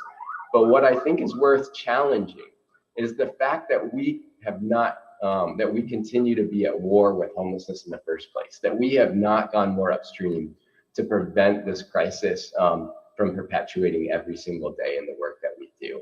And so that's what I think we need to reinvent our policy and systems around, with a more ambitious strategy of what's possible. And the data show that this is absolutely critical. So what I've done with colleagues is analyze data from homelessness systems from 10 different communities, diverse communities across the country. This is HMIS data from continuums of care. And very few young people, or I'd say a relatively small number of young people who need housing supports, even get into these continuums of care, because they might not meet certain definitions or thresholds of homelessness, or they might not have access to the system. Even among those young people who make it into a homelessness system, only 1/3 of them ever get access to a permanent housing resource like rapid rehousing or permanent supportive housing. Only 1/3. Among those third of young people, on average, they're waiting 4.5 months between coming into the homeless system, saying, I need help, I'm experiencing homelessness, and getting into stable housing. And a large share experience waits of even much larger than that, 8 to 12 months or even years. Every day of waiting is associated with a 2% decrease in a young person's likelihood of remaining stably housed, even after getting placed into housing programs. So these waits are not just a fact of young people's experience, but they're also consequential because they're forcing young people to languish in homelessness and shelters longer. And that contributes to trauma that creates long-term challenges for holding housing stability, even when they get the housing resources. So this should underscore a couple of messages. One, of course, we need more housing supply, but also we have to move more upstream. We can't rely on this triage system to address our homelessness crisis overall in our country, or we're forcing many young people not to either get the support they need or to have to wait long periods of time to get those supports. We have to have a more expansive approach to ending and addressing youth homelessness. And so this is a kind of visual we created with our partners in New York City, and we've adapted it across the country to help communities think more boldly about a full systems perspective. We tend to focus on that crisis response. It's the equivalent of that triage visual. But what we're arguing for is a much more expansive, focused approach on also prevention to make sure that homelessness is rare, and stable housing supports on the back end to make sure that homelessness is one time per young person. This represents a much more thorough model. The triage or crisis response focus alone, that's been the disproportionate focus of our homelessness system and services, would be like treating the emergency room as the whole of a healthcare system. We would all be furious if that was the only thing that existed in our healthcare system was an emergency room.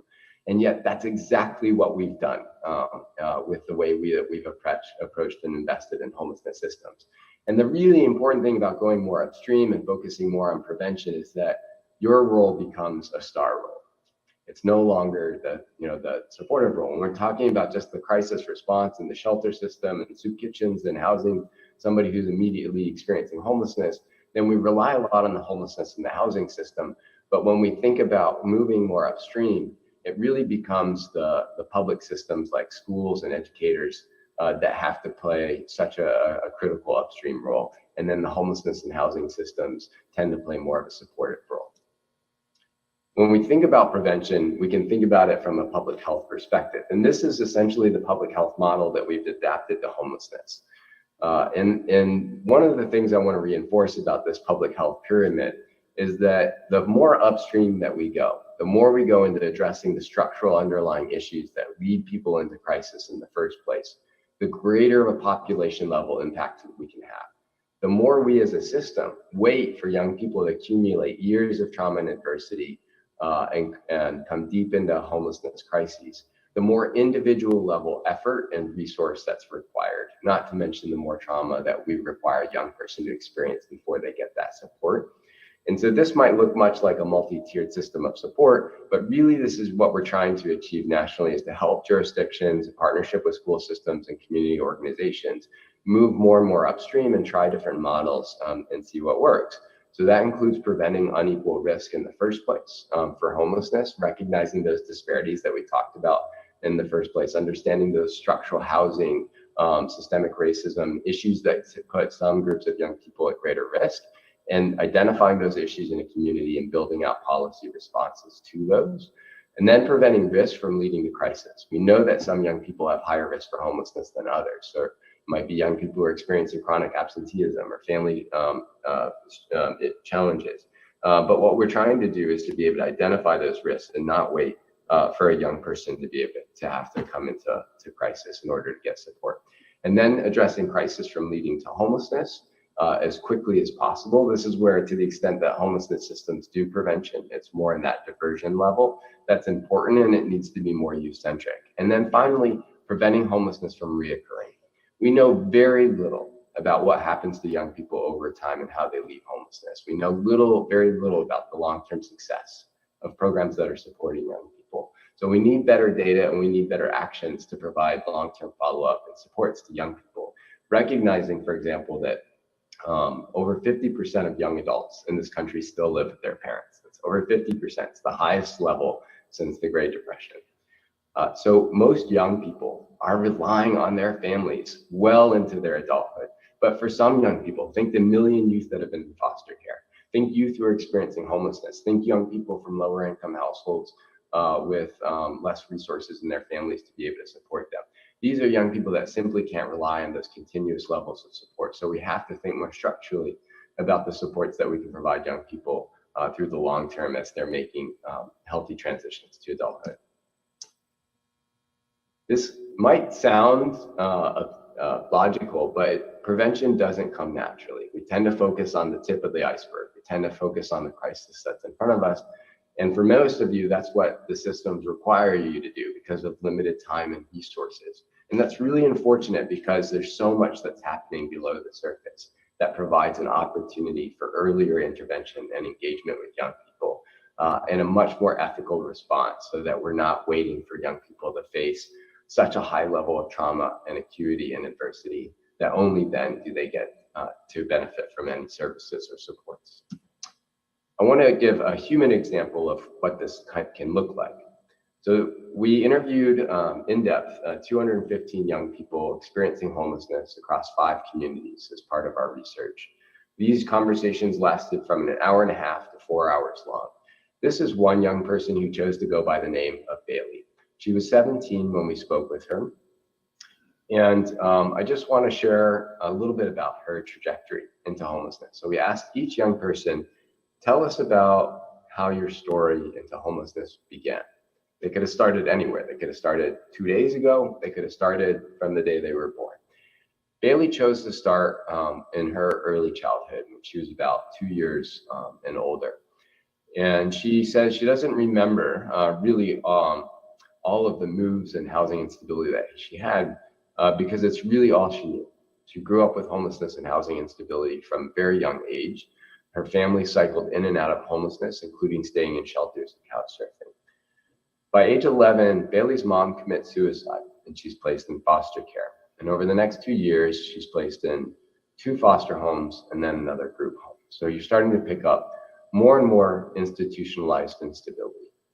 By the age 13, Bailey moves in with her father, but conflict increases between Bailey and her stepmom, and she attempts suicide several times. So now we're seeing more presence of severe mental health and behavioral health issues and needs, even in early adolescence. And Bailey cycles between dads and staying with family, her aunt or grandmother. At 16, she's given an ultimatum by her dad who says, if you leave, don't come back. Bailey leaves to a hotel room because of mounting tensions with her stepmom. And she loses her family housing and then cycles between shelters, couch surfing, and even as a teenager, exchanging sex for hotel money. By age 17, this is where we meet Bailey in a youth short-time shelter. She's hoping to get in job corps and avoiding placement in foster care. I want to highlight a few things with this particular story. First is that every story is unique. So this is a strong case for why we have to partner with diverse groups of young people with lived experience to inform our work, because there's no one pathway. There's no one set of scenarios that mounts into homelessness. So we have to partner with young people and rely on that expertise in the day-to-day to build systems that really can make a difference for them and account for their realities. At the same time, there are some common patterns. First, the start of family homelessness and housing instability. Most young people we spoke to, 75% of young adults experiencing homelessness, had experiences of homelessness before they were 18. And a quarter of those experienced family homelessness before they experienced unaccompanied homelessness. So these are intersectional issues, and it doesn't make sense to silo them, especially when we go more upstream and into prevention. The other thing I want to highlight is the presence of loss of housing, loss of stability, loss of familiarity, loss of school system, and loss of loved ones. In fact, 1/3 of young people experiencing homelessness who we interviewed had lost a parent or a caregiver. 1/3. You'd think that wouldn't surprise me, having lost all of my parents and caregivers growing up, but even still, it floored me the prevalence of that significant loss in young people's lives. that's an opportunity for intervention. When young people have that kind of loss in their life, in their earlier experiences, and that's especially when that's compounded with other things that might be going on or economic hardship, that should be a very strong indication to a school system, to a social worker, to a community to check in on that young person's pathway, their housing situation, and connect them with supports and services. The other thing that this highlights is the opportunity to engage other public systems. These were missed opportunities in child welfare, in school systems, in behavioral health systems, in community programs and institutions, and faith-based institutions. There were so many opportunities that were missed for Bailey, but they don't have to be missed opportunities for young people anymore. Those missed opportunities exist across public systems, and the data show this in a big way. When we interviewed young people experiencing homelessness on a given night, nearly half, 46%, had ever been in juvenile detention, prison, or jail. Only 15% of the general youth population has shared that experience. So that's really incredible. Nearly 1/3, 29% of young people experiencing homelessness had ever been in foster care, compared to only 2% of the general youth population. And the single greatest risk factor that was associated with young adult homelessness was the lack of a high school diploma or GED. 1/3 of young adults who experienced homelessness on a given night had less than a high school diploma. And that lack of a high school diploma increased their risk of homelessness by 4.5 times. Now, it doesn't mean lack of a high school diploma or dropping out causes homelessness. What it means is that early school leaving and school disengagement and homelessness have common risk factors that underlie the two of them. And if we care about early school leaving and we want to address educational equity in our state, in our country, we have to lead with a focus on ending homelessness as well and address the shared risk factors between the two. Also in Washington State, they found that 19% of young people who exited residential behavioral health programs became homeless within 12 months. And in fact, the largest number of young people in Washington State who exited homelessness isn't from foster care, it's not from juvenile justice, it's from residential behavioral health programs. So here alone, you have 4 major public systems that can play critical roles in the work to prevent and end youth homelessness at the national level. And it's not all about exits. Sometimes this is very much about going more upstream. We tend to think just about whether a young person is exiting a system in homelessness. That's an important part of it. But remember, for example, with foster care, that only 8% of young people who've been in foster care aged out or emancipated. The other 92% were adopted or reunified or regained permanency, so to speak, with family. And those 92% of young people share very similar risk factors, including for future homelessness. So we need to think more about the experience of maltreatment and neglect, the experience of participating in these systems, of having been engaged in these systems like juvenile justice or foster care or residential behavioral health treatment as an early warning sign that a young person is highly at risk for homelessness if we don't intervene earlier with supports and services. So, spoken mostly to this educational importance, but I just want to reinforce how important education is as a critical system for both preventing young people's homelessness and helping young people exit homelessness into long-term stability. We know that young people tend to, who are in education, they get connected not only with resources, but supports, with people, with community. We also know the educational premium. Young people who complete a 4-year college, for example, earn $800,000 to $1 million more than young people without a college level education over their lifetime. Those are resources, that's income that can contribute to long-term housing stability. So that connection to education plays so many important roles for young people, both before and during their homelessness. So let's show what's possible. And this is where I want to reinforce, again, the critical role that you could play. Now, I'm an avid runner. I've been doing it since I was 14, 15. That was the other part of kind of what really helped me through what I was going through at an early age. And now it's like eating breakfast. I have to run every day, and I've been doing it competitively for a long time. That's my little Simba coming out to support me for the New York Marathon the other year. And so you can imagine the geek neurons that went off in my head when I did my PhD at the University of Oxford, and I had the opportunity to join the cross-country team and run on the same track that Roger Bannister broke the first 4-minute mile on in 1954. Now, when that happened, or before that happened, they literally wrote into medical science journals that running faster than a 4-minute mile was physically impossible. They more or less thought your heart would explode, that the human body couldn't handle it. And in fact, hundreds or thousands of years of people trying to break the 4-minute mile, nobody did it. And then on one blustery English day, 1954, Roger Bannister broke the first 4-minute mile. Within 6 weeks, another runner got a 3:58. And last year, within about a year and a half, another 3 people had broken the same barrier. Last year alone, I think the fastest mile in the country was 3:43. And I think something close to 150 high school runners broke the 4-minute mile.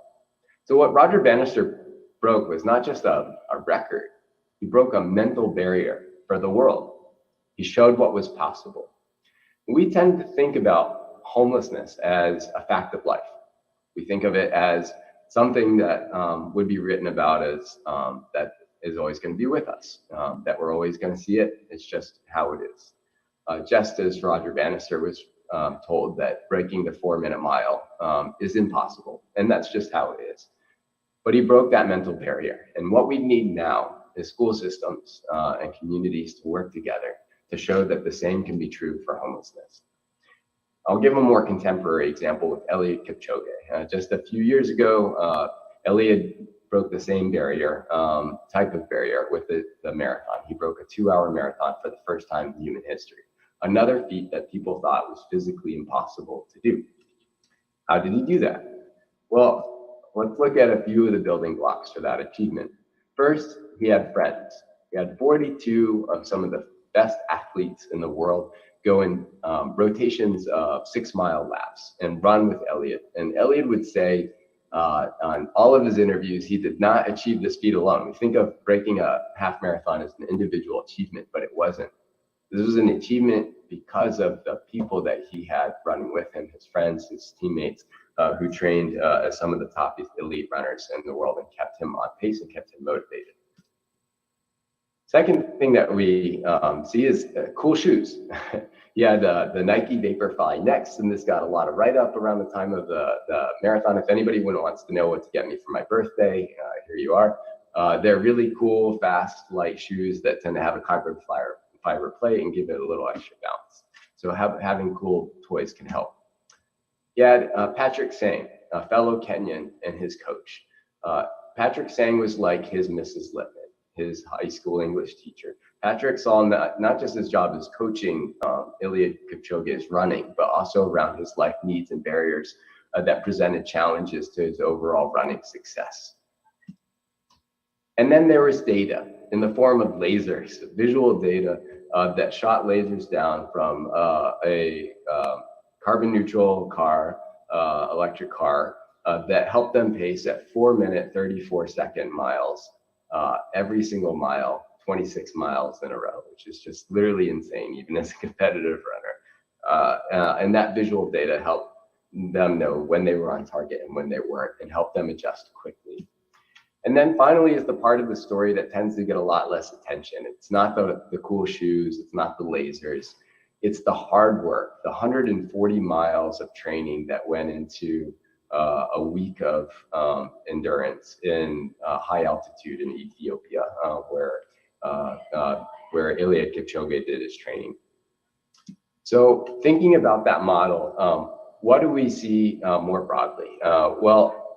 In the upstream model, I want to share one example. And so this is a prevention model that might look very familiar based on what you just saw. It is an intervention model that started in Australia and that we have been working to adapt in the United States in school systems and communities here to show what's possible, to show that we can achieve something like Roger Bannister and Eliud Kipchoge achieved eventually in preventing youth homelessness. And in Australia, they implemented a model like this. It's a partnership between schools and community-based organizations. And they found a 40% reduction in student homelessness and a 20% reduction in school dropout. And this started with very similar ingredients. It involves the community collaborators, just like those other runners that would run with Eliud Kipchoge. It involves working with school nonprofits, community organizations, and other public systems to wrap around supports for young people who need them when they need them. It involved cool tools, so not just the running shoes, but in this case, a universal screening tool to identify young people both before and during their experiences of homelessness. So rather than waiting for a young person to show up into a state of crisis, it involves screening for early risk factors for homelessness, like chronic absenteeism, family challenges, school disengagement, and so that young people with high levels of need can be connected with supports and services before the point of crisis.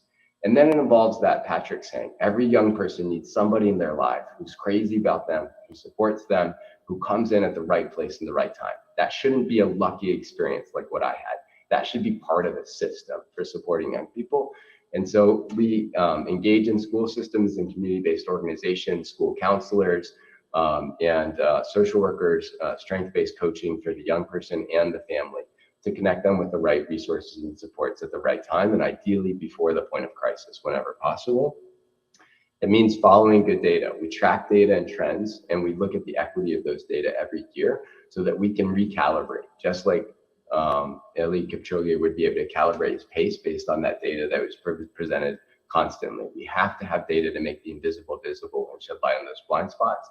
And then it means saving space for the hard work, the 140 miles a week. In this case, it's understanding the reasons that some young people face higher risk for homelessness than others, tackling those reasons, tackling systemic racism and the structural barriers and issues that present challenges for youth of color, LGBTQ young people, and young people experiencing trajectories of trauma and significant economic hardship.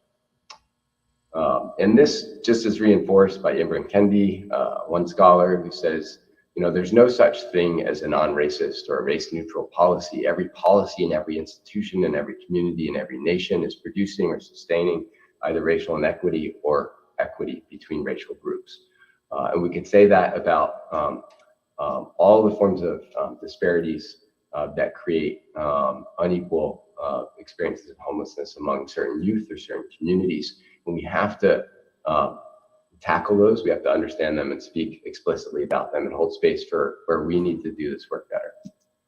So I want to thank you for the incredible work that all of you do every single day. It really makes an incredible difference. I would not be where I am if it weren't for people like you who committed to this work and committed to relationship with young people and their families and communities, even when it's difficult. And so I want to appreciate that and say there should be no such thing as a lucky and unlucky young people.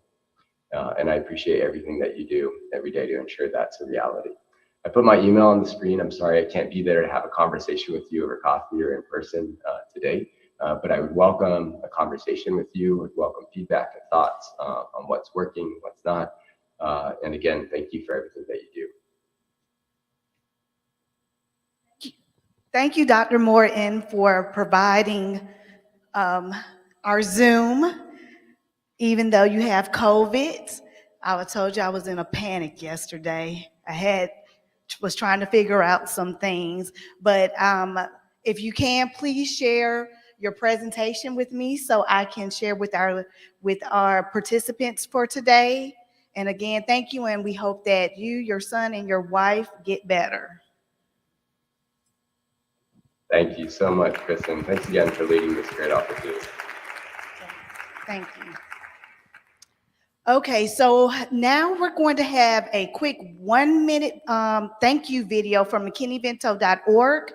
They actually sponsored our continental breakfast, and then for our break, we have popcorn, pretzels, and nachos with Coke. So, McKinneyVento.org is going to be that's our training module, what we use to train throughout the state. And they get a lot of money from us, so I guess they put it back into this. So I'm going to, Tom, who is actually the the CEO of McKinneyVento.org. I asked him to do a video really quick.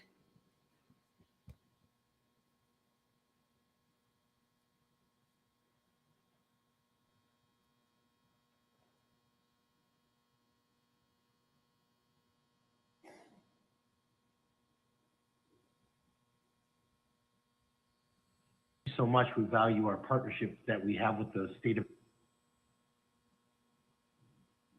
Hi, everyone. This is Tom Badevich with McKinneyVento.org, and thank you so much. We value our partnership that we have with the state of Alabama, and thank you for all the work that you do every day with your students. We also appreciate all the feedback you've given us to help us innovate and hopefully make our programs more effective, and please continue to do so. Enjoy your snacks, and we wish you a great conference. And again, on behalf of McKinneyVento.org, I'd like to thank you for all the work that you do. Thanks, and have a great day. Take care.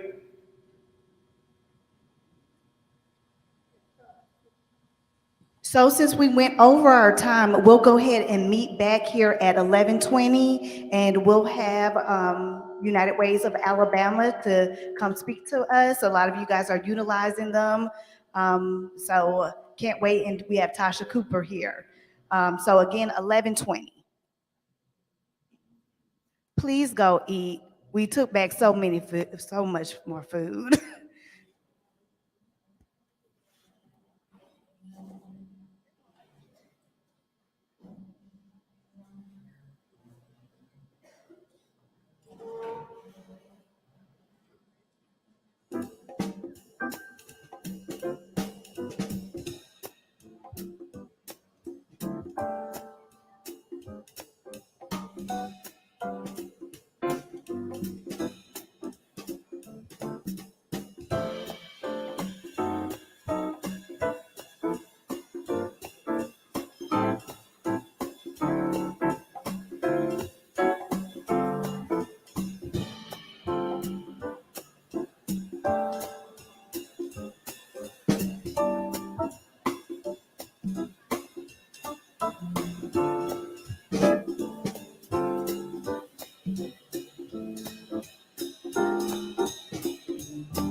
All right, I hope you are enjoying your popcorn, nachos, and pretzels with your jalapenos on the side.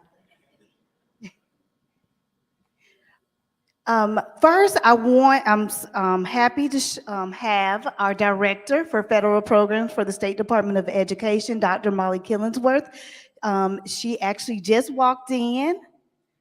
She's right back there in the lovely green, slightly green dress. She gives me, I'm very happy to have her as a leader because she trusts me to run this program and how I would like to. So I'm very thankful about that.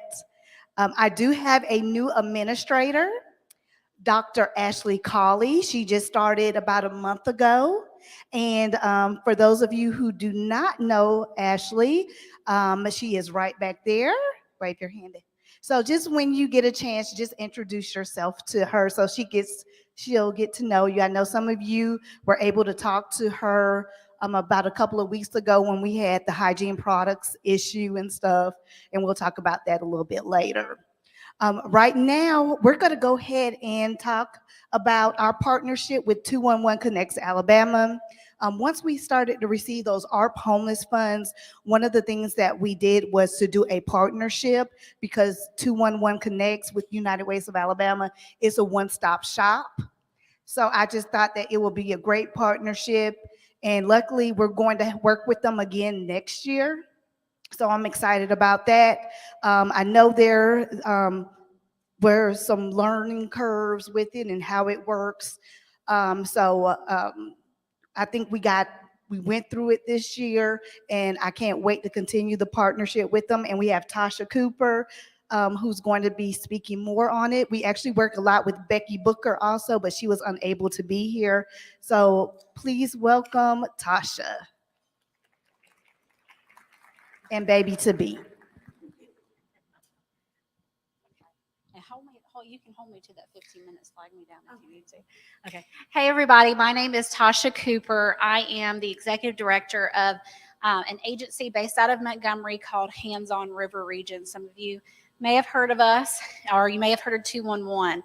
So Hands-On River Region is part of a system in Alabama called 211 Connects Alabama. And so 211, we'll talk about, I'll get ahead of myself. And I don't know, I've never used this clicker before, but we're going to see what happens here.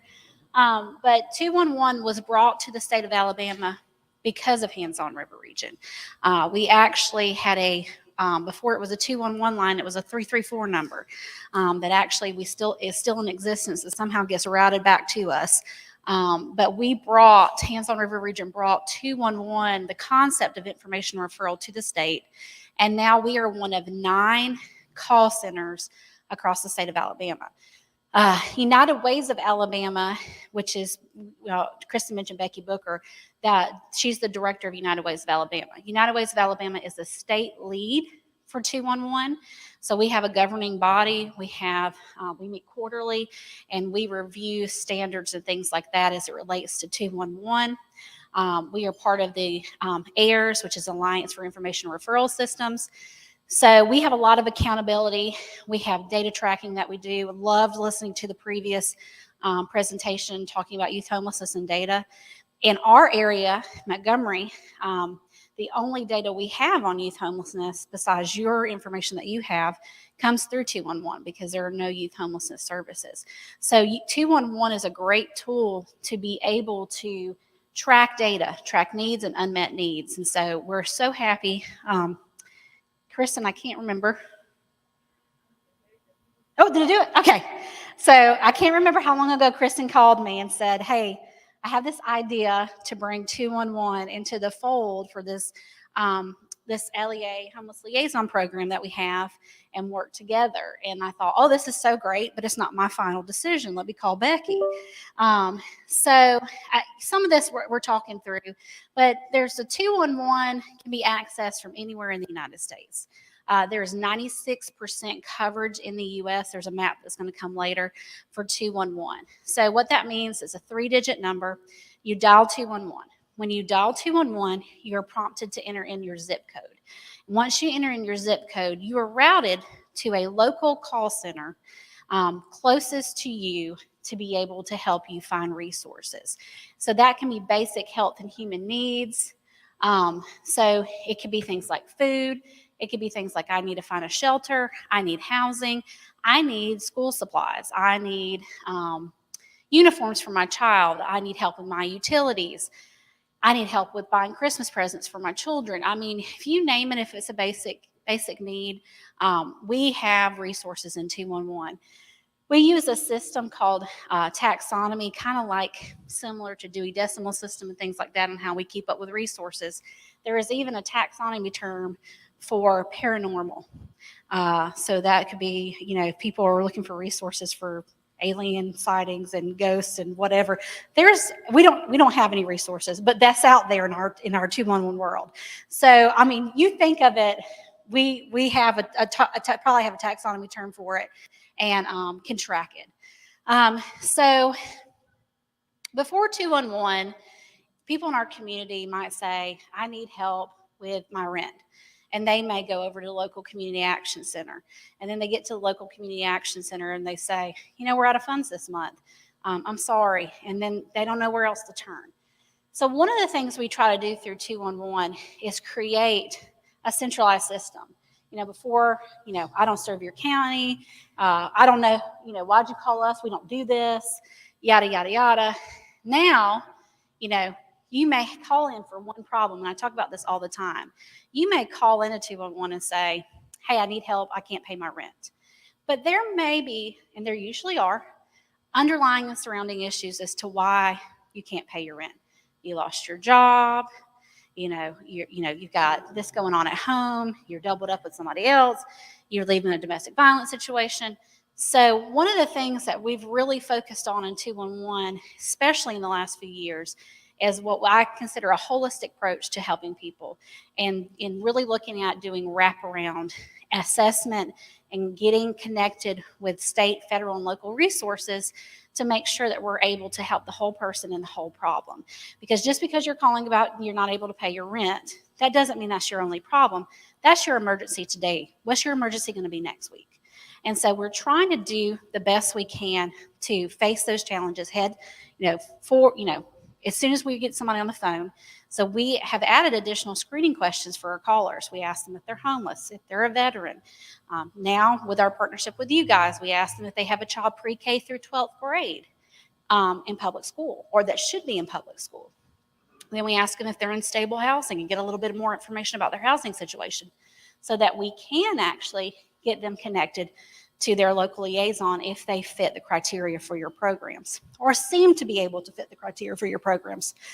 So that is what we're looking at doing, is making sure we're not just tackling the problem that you have today, but the problems that got you to where you were, and the problem you're going to have next week you're not thinking about yet. Now, that doesn't mean people don't call 211 and say, hey, I need you to give me the number to so-and-so. Okay, bye. We can't help that. But our goal is to try to give a holistic wraparound approach to assistance in our community. So, as I kind of mentioned, what happens on a call for 211? We try to assess, understand, and prioritize callers' needs. We identify and offer appropriate resources, help callers make informed decisions about what their needs are and who they need resources for. Provide advocacy for those needing extra support. We do that in a lot of ways. We have a lot of different partnerships in our community. Each 211, especially in the state of Alabama, may have additional partnerships. Some of our partnerships go from the statewide 211 level down. Some of our partnerships, like here in Montgomery, we partner with our local homeless coalition and do a lot of work with our homeless coalition. So we are able to bring a lot to the table, data-wise and things like that, because we advocate and have so many connections in the community. And then we try to follow up with our callers. Our goal is at least 10% of our callers. Sometimes it's very hard to get more than 10% of our callers to answer the phone. Sometimes their phone number's changed. Sometimes they don't know who's calling them, and they don't answer the phone. Sometimes they don't have voicemail set up. So when you do call them and they don't answer the phone, you can't leave a message to tell them you're following up with them. Probably stuff you've all seen as you're working through some of your cases with some of your families. But we try to follow up with callers to identify gaps in services and measure effectiveness, because we also want to track unmet needs in our community. So, as I kind of mentioned, we help with, supplemental food and nutrition, shelter and housing options, utility, emergency information and disaster relief, employment and education, service with veterans, healthcare, addiction, rehab, reentry, support groups, mental health, domestic violence, housing, coordination of housing services, you name it, we probably do it. And what I really want to focus on is our 3 ways that you can get connected with us. Of course, you can always dial 211.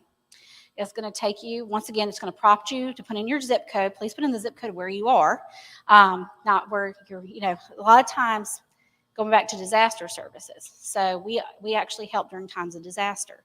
So we would have folks, let's take, for example, during Hurricane Michael, who left the Panama City area and started migrating up north into Alabama. And they would call 211 trying to find shelters that were open, maybe hotels that had open spaces, open rooms. And if they didn't put in the zip code of the area that they were in, they might not actually get connected to some of our services. Or it might be a roundabout way and you finally get to us. So you can also text 888-421-1266. And we have a website called 211connectsalabama.org. So you can actually go to 211connectsalabama.org. You can type in a keyword, something you're looking for, put in the area that you're looking for that resource, and that site will actually take you to services in our entire state of Alabama. So although we have 96% coverage across the United States for 211, each 211 system, depending on how they're set up, has their own way of coordinating efforts and tracking resources. So when you go to 211 Connects Alabama, you're going to get any resource in the state of Alabama. That's why we're a network system. Even though there's 9 separate call centers, we all work together. We actually take calls for each other. We have the same resource database.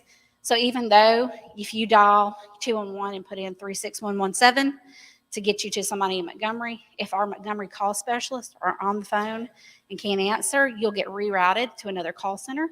And that's not a bad thing because we all have access to the same resources. But we like to get you to our local folks if we can. But of course, the reason we're that connected network is so that we're able to always make sure somebody's answering your call. So as you'll see, let's talk about that 96% coverage.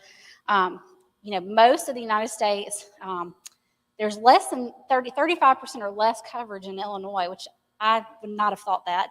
And then Georgia and Ohio are 2 other states that have more than 75% coverage, but less than 100% coverage. But everywhere else in the United States that you go, if you dial 211, you're going to be connected to a service. So this is 211 Connects Alabama. So we are broken up into 9 regional areas. We're a network, though, so each call center is independently operated and managed. So we are Hands-On River Region Area 6. We cover a 14-county area, and we are managed and run by Hands-On River Region.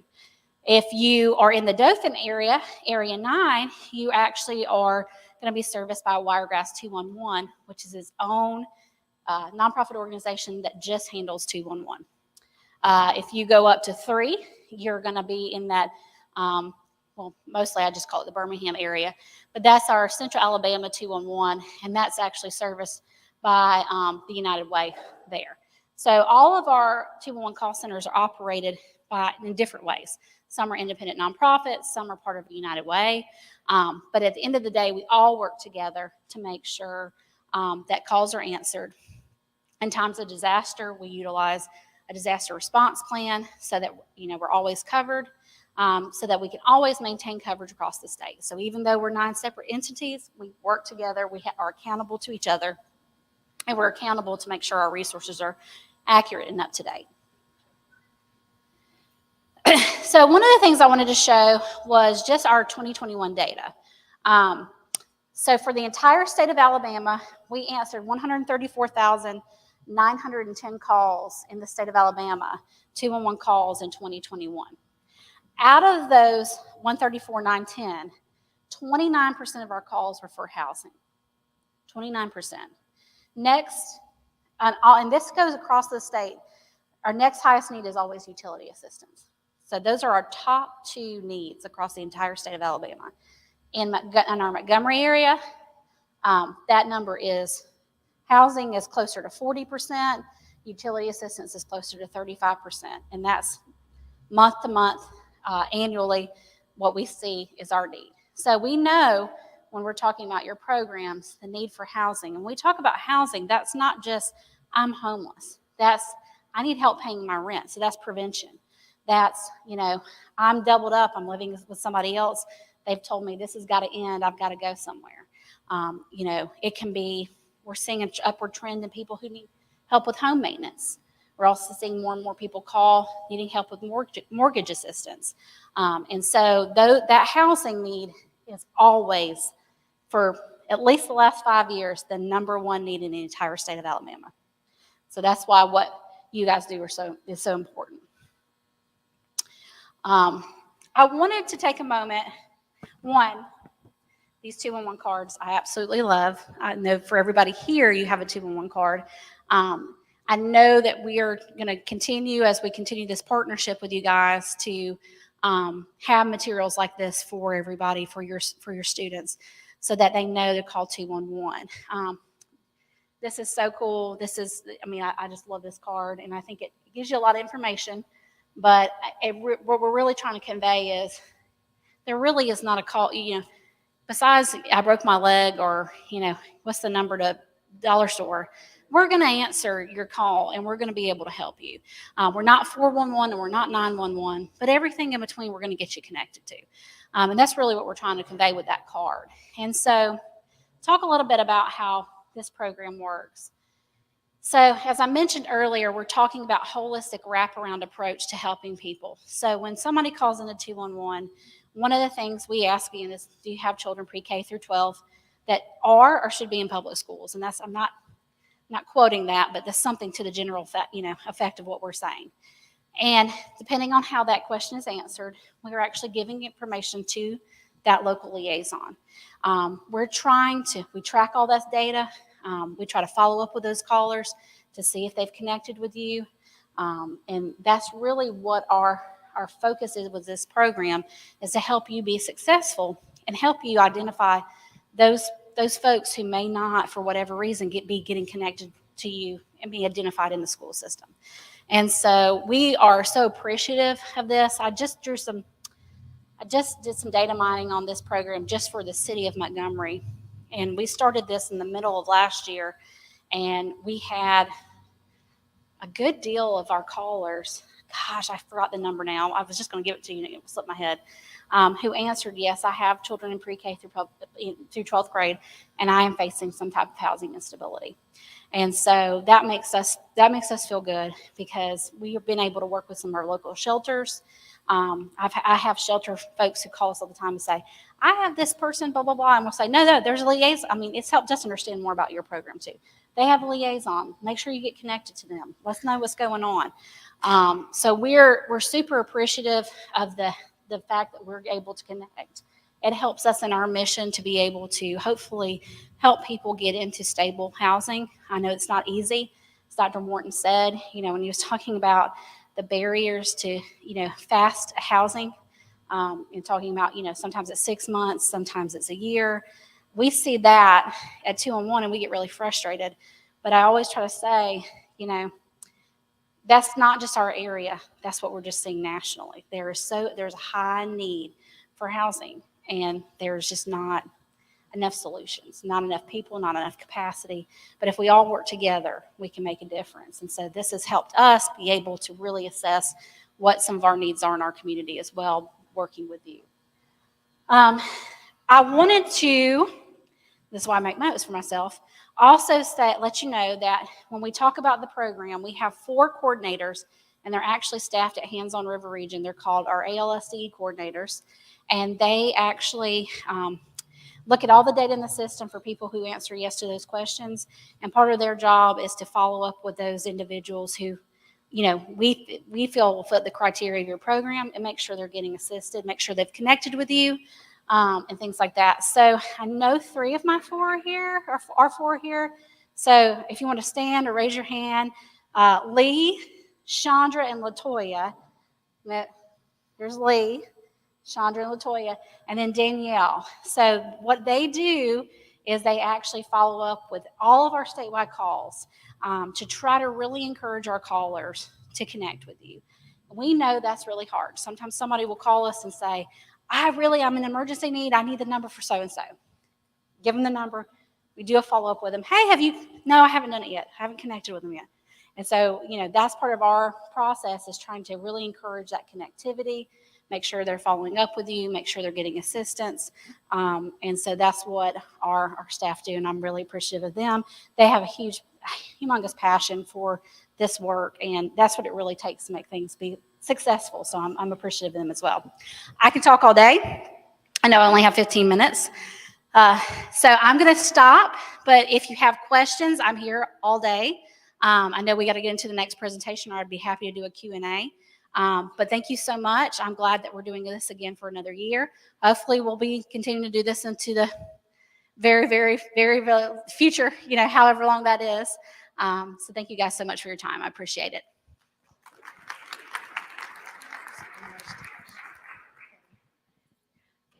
Thank you, Tasha. I told you that this was some good information, just to hear it from the people that actually do the work. When we rolled it out, we were just trying to figure out some things. It was a good collaboration. I told you Molly trusts me. I said I had this idea, and we just started rolling from there. And I'm not scared to ask for money or spend my budget. That's one of the things LEA, SEA accountant said about me. They know that I'm going to spend every dime. But again, we do have some cards that are on the table if you want to take some. I know they have been sent to your LEAs at the beginning of the school year. We actually have some extra cards at the end of the training if you want to go ahead and get some more cards. We have those in English and Spanish. And also we will be sending them out next year, some more. I know we had difficulty with some LEAs I don't want to say specifically, but some LEAs were not allowed to pass them out to students. And because I guess they didn't want to provide the information around homelessness, and everybody started to think that everybody's homeless. Hopefully, when we start doing training and everything, and have an understanding about homelessness, that more LEAs will feel comfortable of actually giving these cards out to students and their families, because you necessarily don't have to just be homeless. It could prevent homelessness. They could help with utilities, childcare, food. So again, when you get these cards next year, please try to pass them out to your students. And if you do have pushback from your upper leadership, just tell them that, hey, this is just to help people stay out of homelessness also. Next, I can't wait to hear what Corey Williams from DHR has to say. The reason why I really feel like this is important, and normally we work with Valencia Curry. Some of you might have went through her training at the Mega Conference, and she'll be at Mega this year. But it's the same information. We have a lot of unaccompanied homeless youth that come in.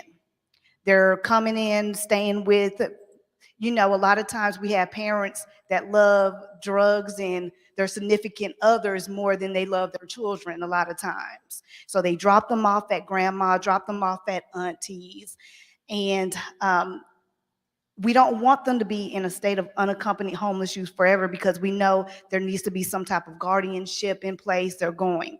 Well, it blew my mind that there was something called kinship and kinshare that I never knew about. Was a counselor for 10 years, never knew anything about the program, and I could have helped so many families with this particular program. So I'm so excited to have Corey Williams to come and present on kinshare and kinship.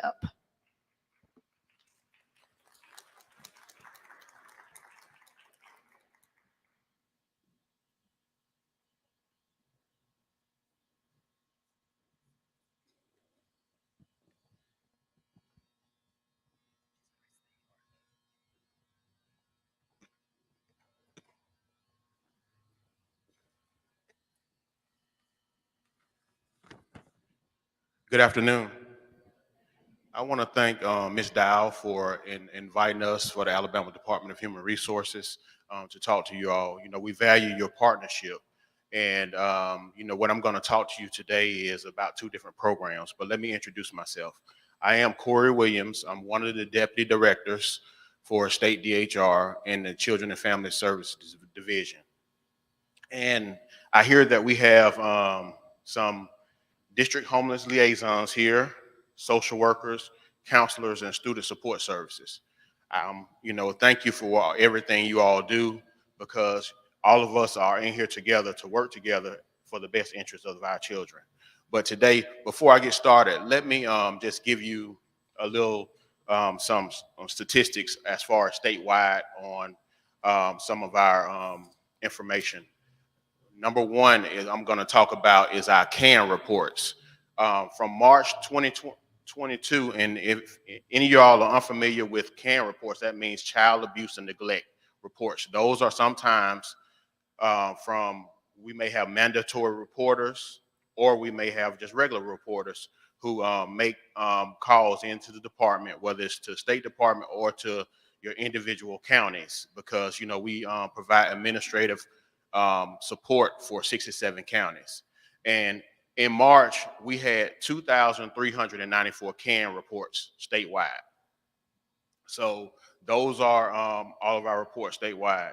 And as far as kids when I say legal custody and foster care, they're the same thing. So if you hear legal custody or foster care, they're the same thing, because they're in the department's care. We provide, legal custody for those. At the end of March 2022, we had 5,843 children in our legal custody.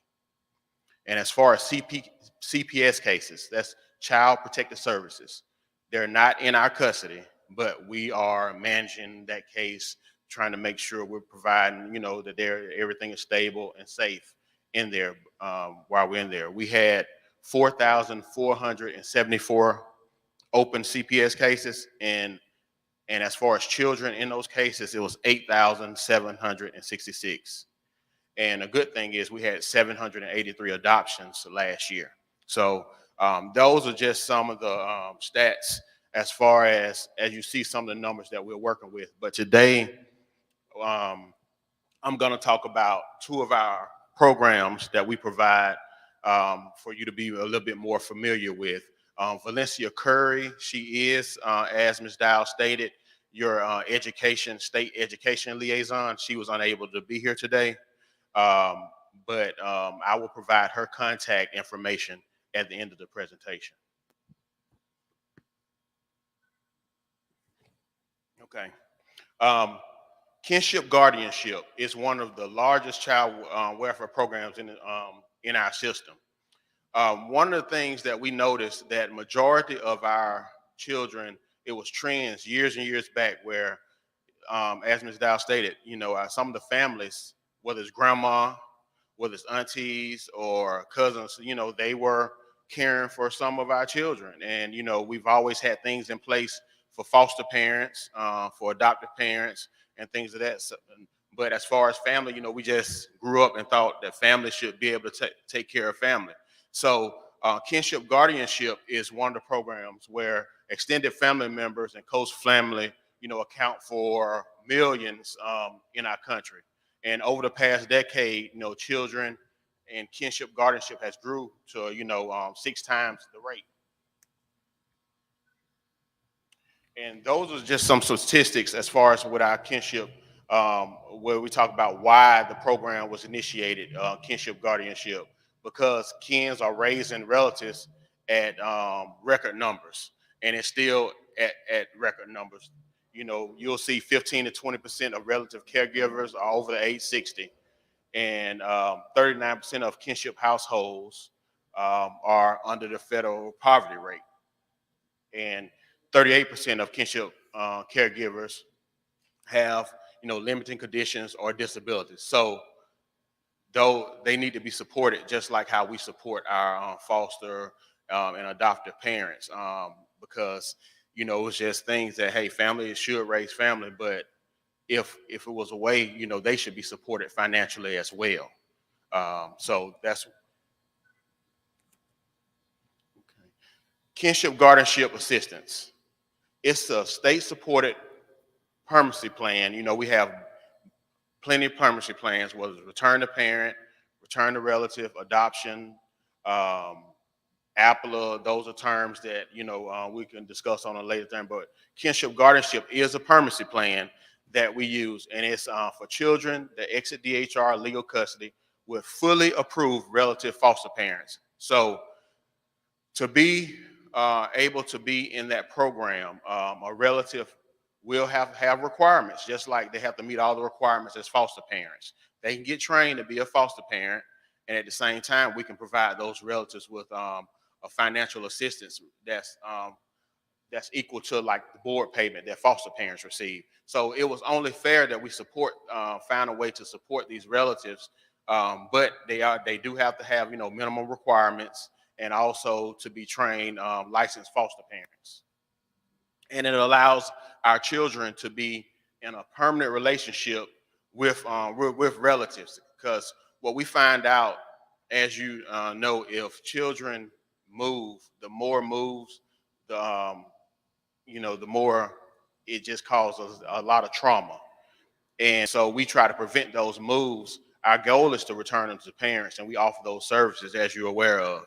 But if we can't, we prefer them to be with a relative, and we want to try to provide them services to maintain so the children can have permanency.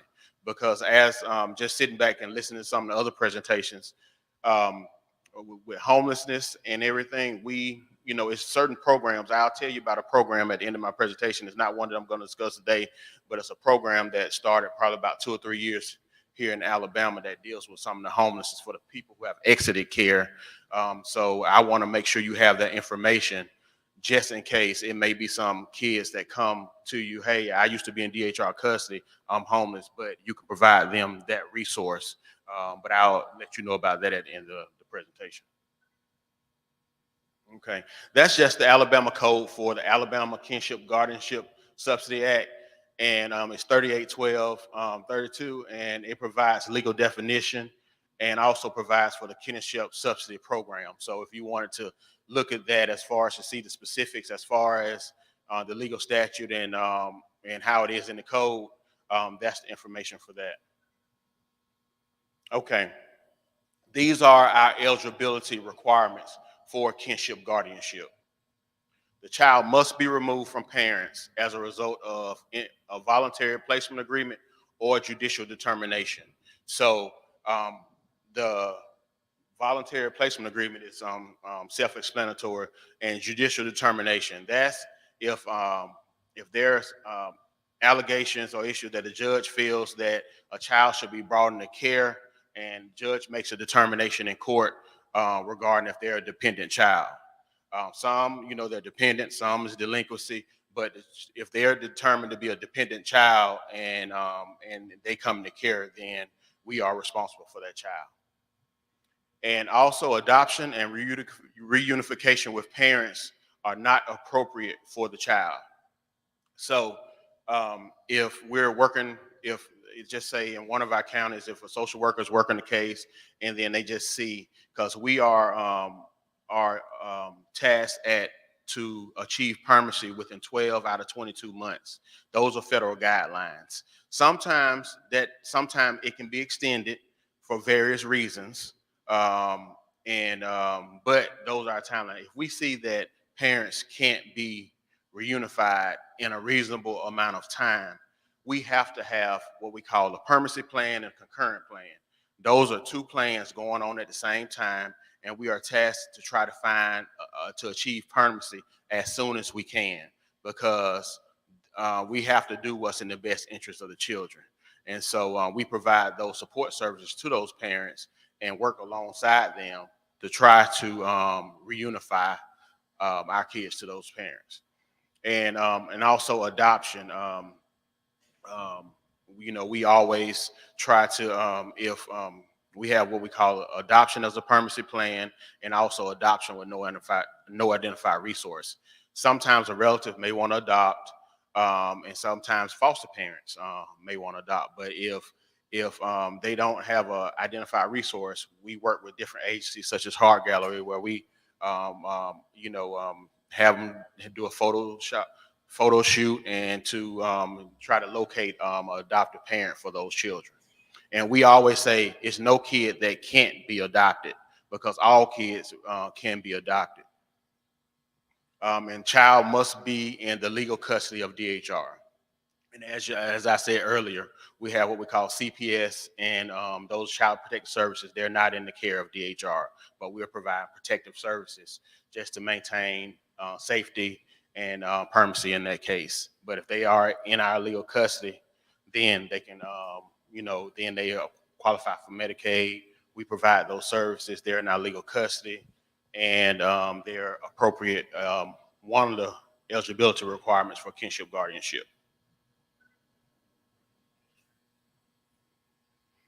Okay, if a child is age 14 or over, the child must be consulted. If the child is 18 or older, he or she must give consent. Okay, so self-explanatory. If they're 14 or over, they have to be consulted, but they don't have to give consent. If it's in their best interest, sometimes it's all we move forward. But if a child is 18, they have to get consent. Before I think about 2 or 3 years ago, it required consent from the parents. That was a big issue. One, it was a big issue. It delayed permanency because sometimes parents can't be located and they had to get their consent. And so that held in limbo. And also you had where parents just was resistance, that showed a lot of resistance and wouldn't give consent. So it was legislation passed where the child could give consent if they wanted to be kinship guardianship.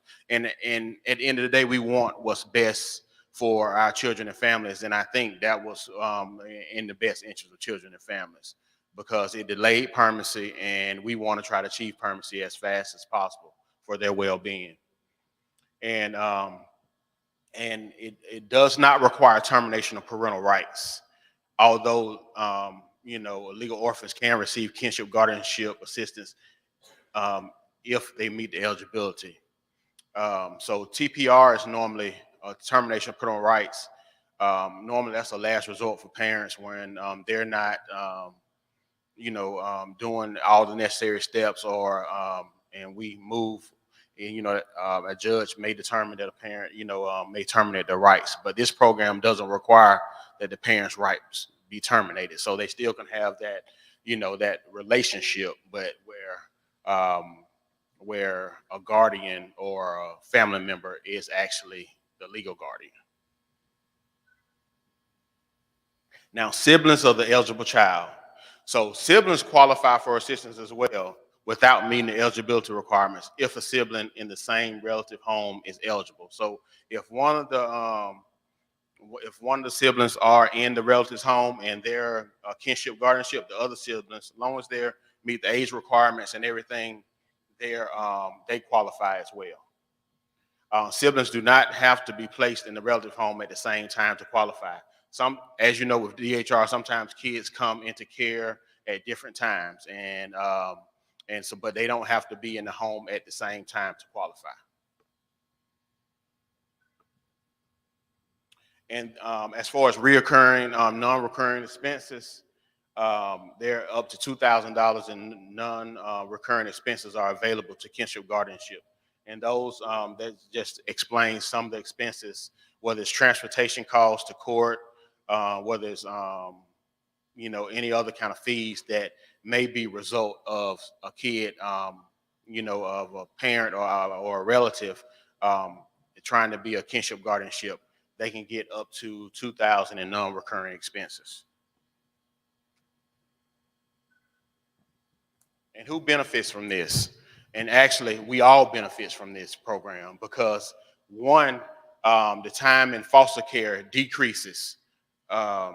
So, their time in foster care decreases. That's one of the things we don't want someone to spend. You always hear, oh, they spent, you hear stories about kids who spend their whole life in foster care. We don't want that. We always want permanency for our kids. So whenever we can come up with programs that can benefit them, it benefits everyone. And then the number of moves decrease. As I stated earlier, you hear about children who may have moved homes, 4 or 5 times, even in 1 year's time frame, which is traumatic for a child to be moved like that. And so we work with different systems, and as far as trying to find the most appropriate placement at all costs. And we're always recruiting for foster parents, and also we're looking for relatives.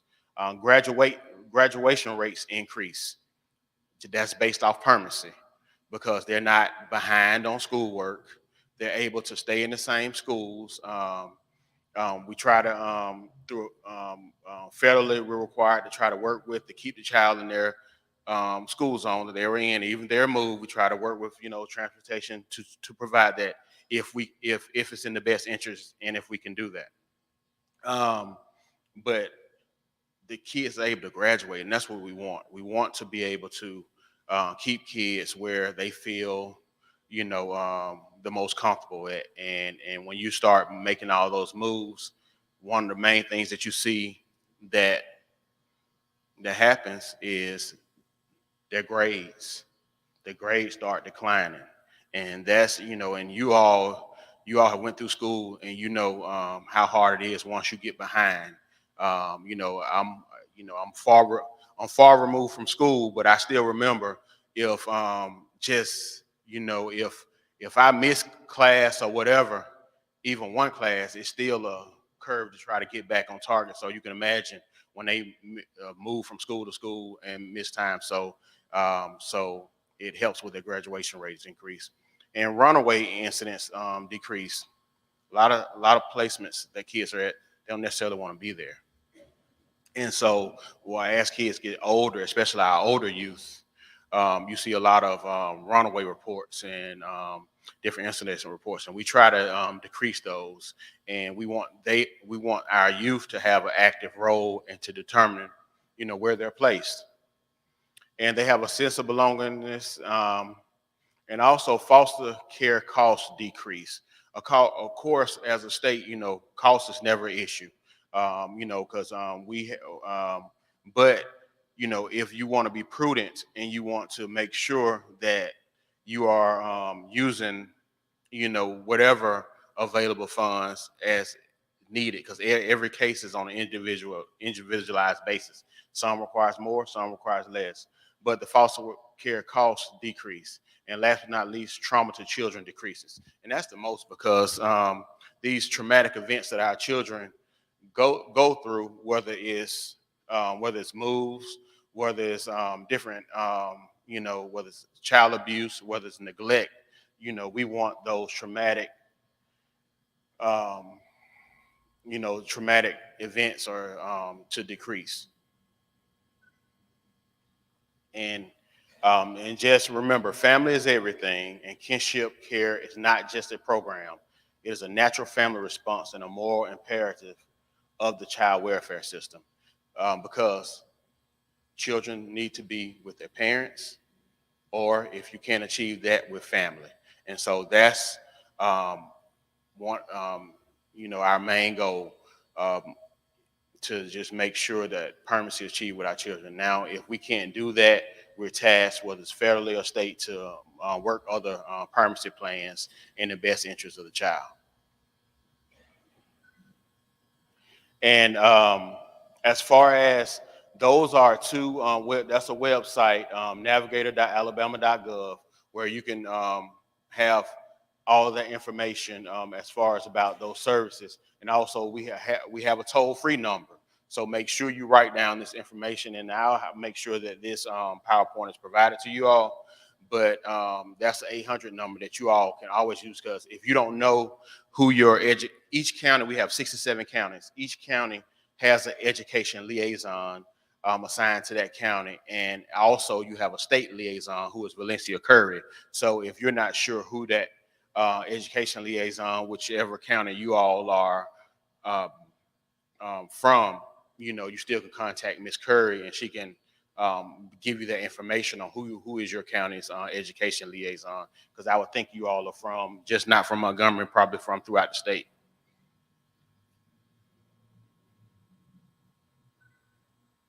Okay, this is the next program. The first one was kinship guardianship. They're similar, so they're hard to confuse as far as words. I wish they would have came out with two different things, but it's not. It's never that simple. But the next one is kinshare. Kinshare is a non-foster care option, and it's TANF funded. So non-foster care. That's why at the beginning I mentioned about CPS. This is for those cases. For child protective services, for the ones where children are not in the department's custody, but we still have some involvement. And so those may be some of the cases that you know, in schools, it may be relatives, kids staying with relatives, but they don't necessarily, you may see the young lady before me talked about homelessness and rent and housing. These are some of the issues you may run into. I don't know about y'all, but you know, I pay attention to you know, what's going on in the nation, and mortgages and rents is increasing. And so you will probably be having a lot more issues with people being able to pay their rent, utilities, and also mortgages, because everything has gotten very high. And you know, on lease renewals, I'm hearing some of the leases and rent has gone up $200. That's a big jump if you're not prepared for it. So so this kinshare is a program, and it's to reduce the need for placement of children in our care. But if they're vulnerable, you know, they can receive some benefits. If you see things where kids may be coming to school and you know, you're just not sure what's going on, and you see a decline in certain things and they're struggling, so you may want to just, you know, refer them to DHR and ask about kinshare. If you know somebody struggling as far as with rent or utility payments, that you know that other extended family members are trying their best, you know, you don't suspect abuse or anything, but you just see that this family, they need some assistance. They're struggling, you know, and they're trying to do all they can. Now, if you suspect neglect or abuse, you know, you all to report that to the department, those allegations. Now, who is eligible for kinshare? Children under the age of 18 who are not in our DHR custody, like I stated. And children living in Alabama, they have to be living in Alabama, and the caregiver, and they're with a related caregiver that's not their parents. And you know, and the children may appear to be at risk of deteriorating, you know, a crisis or a specific episode. And you know, you all have been in this for a while, and so you can you can tell from whether it's from a guidance counselor, from a teacher, from other kind of things that children may experience, whether they're, you know, in need for some type of services. And as far as our kinship program, you know, that just talks about the why, the what, the who, the where. And, you know, it just talks about, you know, when you're trying to make a referral decision, those are some of the things that you look at, you know, why, to prevent or reduce the need for children to come to foster care. Because if you know, when it comes to foster care, it could be a lot of traumatic events where a kid may be not used to being removed from their home, which we want to prevent if at all possible. We want to be preventive and provide those services on the front end, and hopefully we can stabilize those that instead of coming to care. Because when they come to care, then sometimes they can't remain at home. Sometimes they may have to go to foster home. Then they get in the court process. So if we can prevent that and stabilize that home or relative's home before they come to care, we prefer to do that because we want less traumatic events as possible. And you know, these are just some of the supportive services, whether it's special needs payments, where it's talking about emergency clothing, household furniture, education needs, baby products, emergency intervention expenses, court calls, counseling, and that just talks about the who, as far as the eligibility requirements and when the children meet the criteria for, for the above and the services listed and where. And so those are just to help you all out as far as when you're making a referral decision, on if that child or family is appropriate for the kinshare program. And we always would like to start with this, like I said, so you have less track and we can stabilize that family. But if they are allegations and it meets the need of abuse and neglect, of course, we're going to investigate that. And if it does, we're attached to provide the safety and self-sufficiency of our children and families. And so that's what we're going to do. Yes, ma'am. No. Yes, no problem.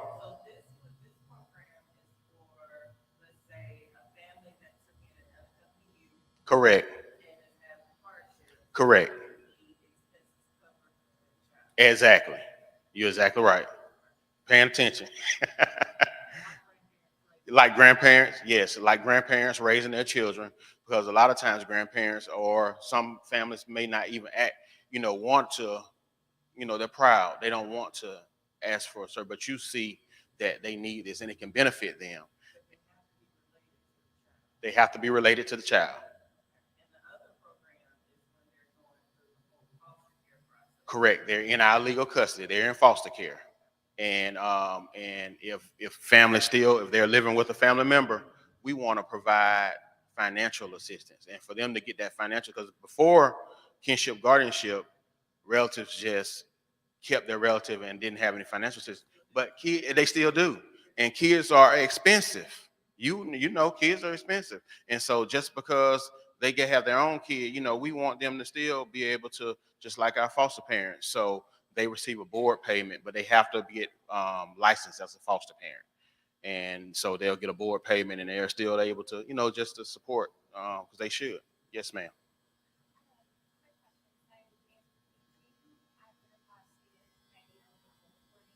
Mm-hmm.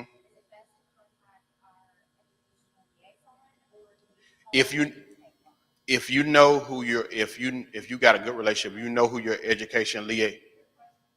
Okay, she said, let me let her tell it, because it's always best to come from us. So if we see a child that may qualify for these services that we would like to refer, do we call the intake line or should we contact our educational liaison with DHR? If you know who your county's education liaison is, I would say contact them, because they do this on a daily basis. If you suspect child abuse and neglect, contact your intake line, and then they will route that call so investigation can begin. But if you don't know who your education liaison, I'm gonna.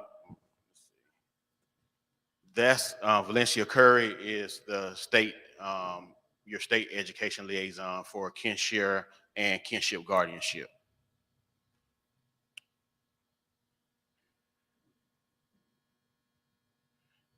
And I know, people change, jobs and things change.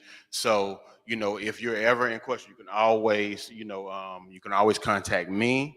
And like I said, these slides will be provided to you, and also you can contact your state education liaison, Valencia Kerr, who will also have access to your county liaison. Oh, I'm sorry. Yes, sir.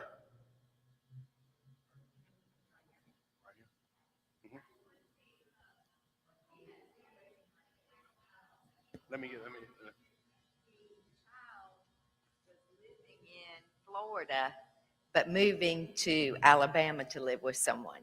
But when I brought up the kin share, they did not want DHR involved, and so that took it out. So they do have to have DHR involved if they do the kin share. Okay, what about coming from another state to? Okay, I'm gonna make this my last question, because I know we got to move on. We got a schedule. But if they're in another state, moving to Alabama, they should have went through what we call ICPC, which sometimes different states, they violate that. That's Interstate Compact for the Placement of Children. Whenever children move states, and as far as with the department, you have to do it through a legal process, and then that process is in place to provide safety for the child, where they're monitored in this state. If they come from Florida, where they're monitored in this state for probably roughly about 6 months before they close their case. But they're supposed to alert our state if they are. But if they're not in DHR's custody, you know, if, you know, we won't have any knowing. But sometimes we have states that violate ICPC. But if you ever are concerned as far as about anything that doesn't seem, please contact the department so at least we can help provide you the assistance that can help you with that situation. All right. Well, thank you again, and I appreciate everything you all do for our children and families. And if you have any questions, please feel free to reach out to me, Corey Williams, or Valencia Curry, who's the education liaison for our state. Thank you.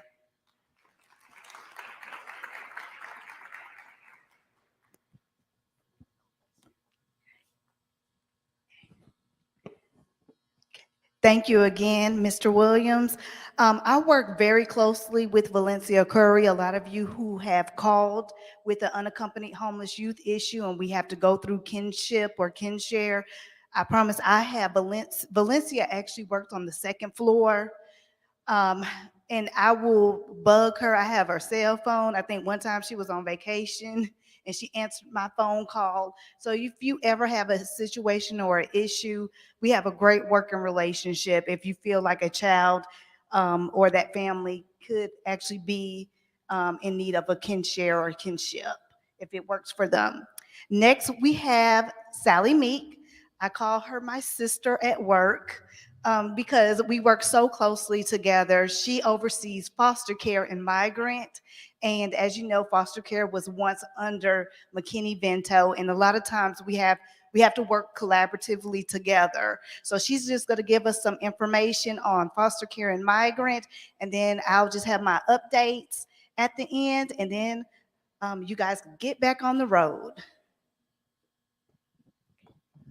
Good afternoon. I'm Sally Meek. I'm the Education Specialist for Foster Care, and I'm the Migrant Education Program Director. Where are my appointments? Oh, great. Okay. So foster care, these are just a couple of reminders, and we'll do just a couple of slides on foster care and a couple of slides on migrant.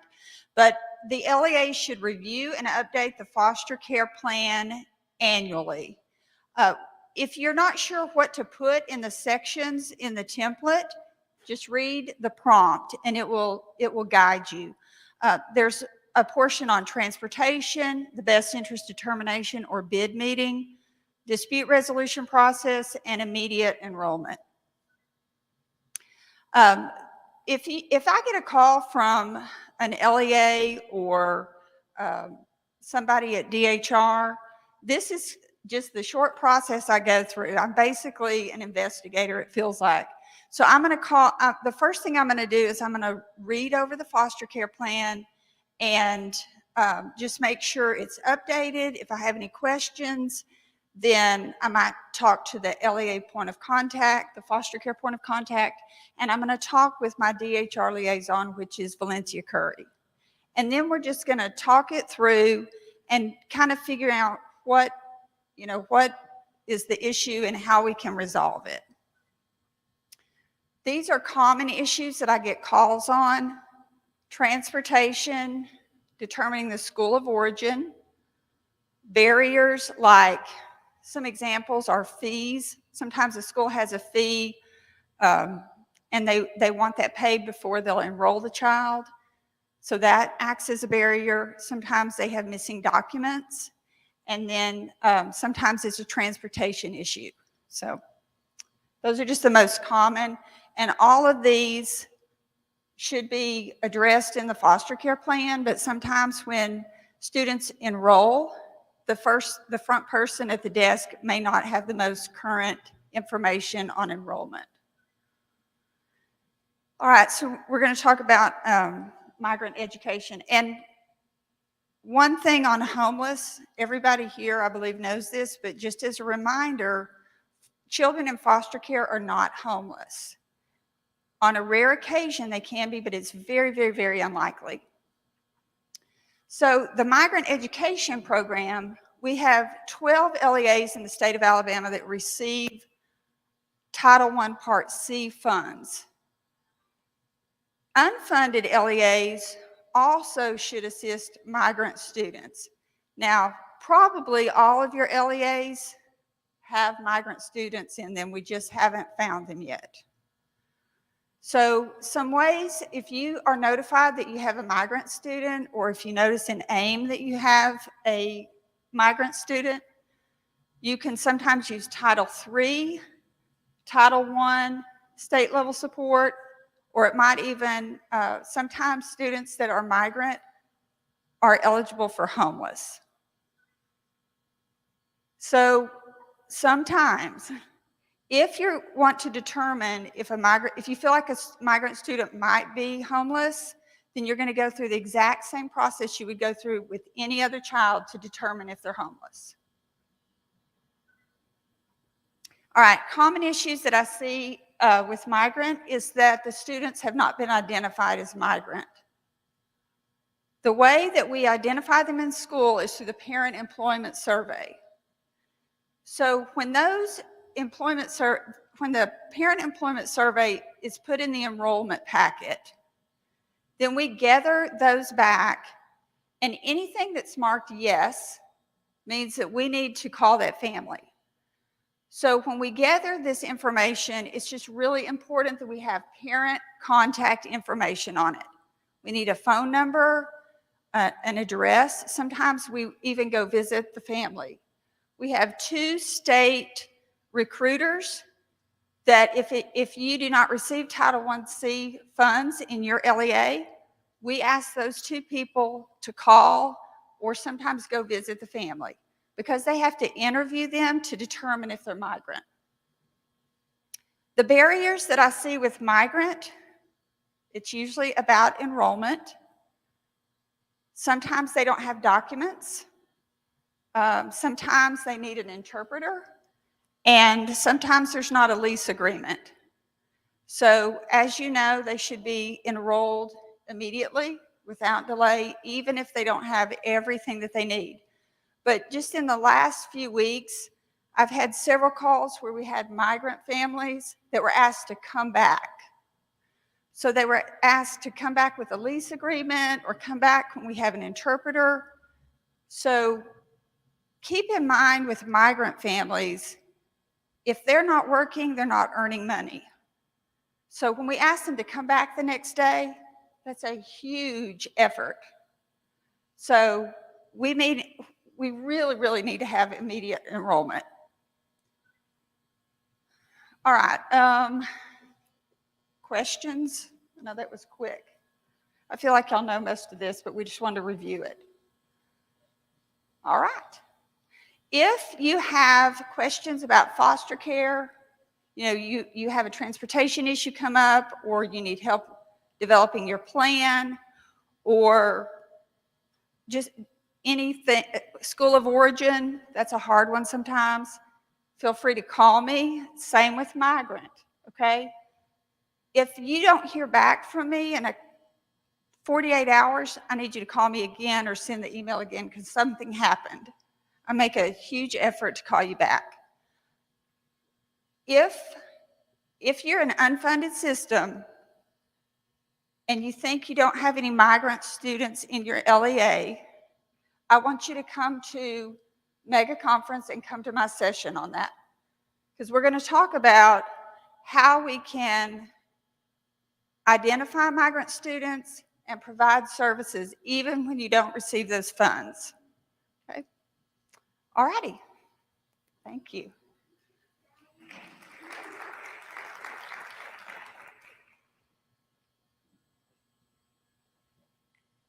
Okay, great. Are there any questions for Sally? Okay. Well, I'm going to go ahead and get to my piece, our homeless liaison updates.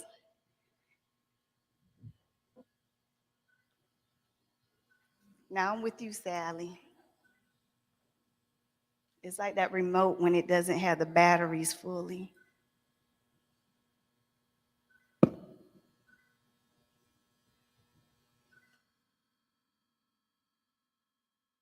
Hi, everyone.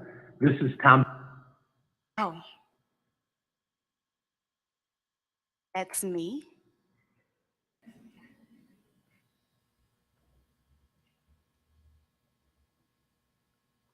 We're gonna get back. By the way, we had about the most I've seen watching online streaming was actually 120. So we did set up for a good amount of people, but I guess I just didn't understand who was coming and streaming. So next time I think I'll understand that better for planning purposes. But again, we have plenty of books out here. Please take them back. That means I have to just pack them back all up. We actually have some more in the back. So at the end of the conference, if you want some more, we'll be able to give those to you. Okay, first of all, I want to recognize our McKinney-Vento Advisory Committee members. This is something that we have to have in place. They serve every 2 years. And something that was mandated under ESSA. So if you are a McKinney-Vento Advisory Committee member, please stand.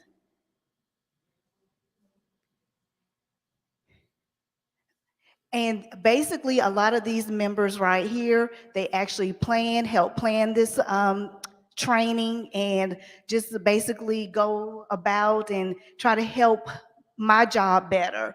And the last 2 years when we had this conference, we were not able for you to see our past McKinney-Vento Advisory Committee member. So if you were a past McKinney-Vento Advisory Committee member, mostly LaDonna Rudolph, who was my predecessor, she started this committee. Please stand. Okay. And thank you. And most of these people were actually nominated by their peers. So next year we'll have another form out to recommend committee members, and you could recommend yourself if you would like to be on.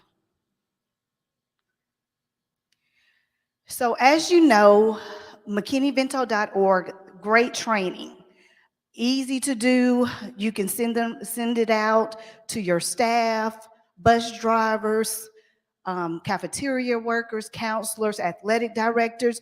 We will have this program for another year.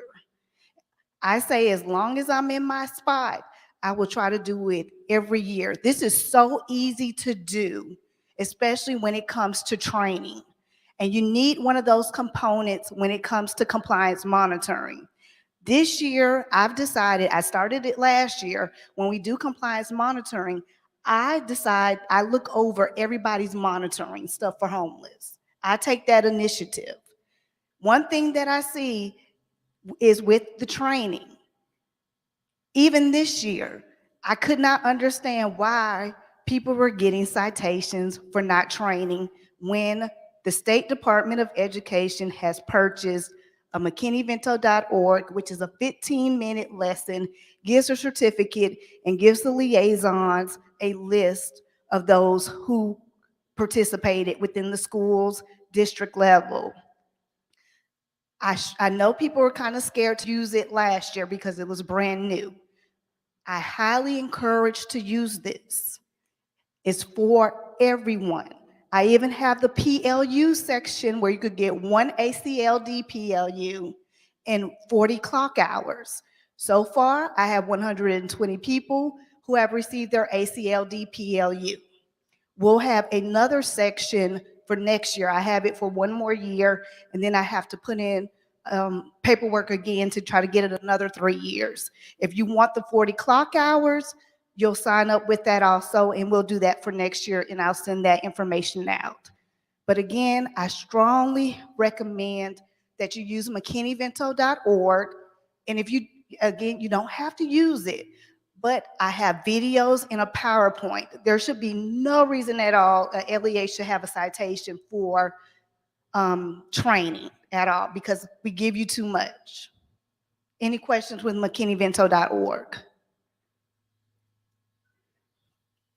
Okay, good hygiene products. Let's take time to talk about this, because some LEAs almost got me fired for this. Okay, so I sent out an email several emails, and I know some of you are not receiving my emails. Make sure that they put you in educational directory, EDDR, as a homeless liaison to receive emails. If you're not receiving my emails, that means somebody has blocked me. Because I started sending emails on this way back in September. Most of you should have received your shipment. If you have not, there's 38 LEAs who have not. You should be receiving those shipments the week of the 16th. Again, we used your 2018-19 data to try to get that stuff.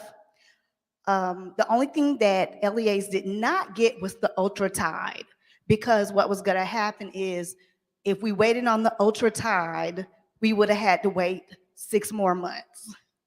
So I told them, go ahead, ship it out. And so next year, you'll probably get the ultra tide in a different shipment. Please, one of the issues we had was that the front desk did not know that the shipment was coming. So we had a lot of LEAs who were refusing the packages. A lot that said they didn't want it. So it was kind of hard because I've sent out several emails, but I get phone calls back to the State Department, and they're questioning stuff like I sent out anything. And you guys know I'm very thorough. And so it's just about communication. And again, I know this is a lot of stuff. I know some LEAs, what they have done with their ARP homeless funds, Title I set-aside funds, McKinney-Vento funds, they went ahead and purchased some storage to try to store this stuff in, and you can. I talked to Leah, an LEA accountant. That will be under general administration, indirect cost. So that's what she told me. That's where if you're getting a storage unit or something, you can go ahead and store that stuff in there. And I know that some of the products, I got feedback. I know the hair combs are kind of flimsy and stuff and everything. So in the brushes, some of the things, but we had to go with this company. I have to work with what I have to work with. But luckily, we do have name brand deodorant with it and certain things. So again, thank you for those of you who followed directions and made this possible. And I know there are a lot of items. You can store it. You don't have to give it all out at one time. You could just store it. Those students who are in need, please give them to them. Again, those who are in need, please give them to them. Okay, something that I'm very proud of this year that happened. I sent out the email about this.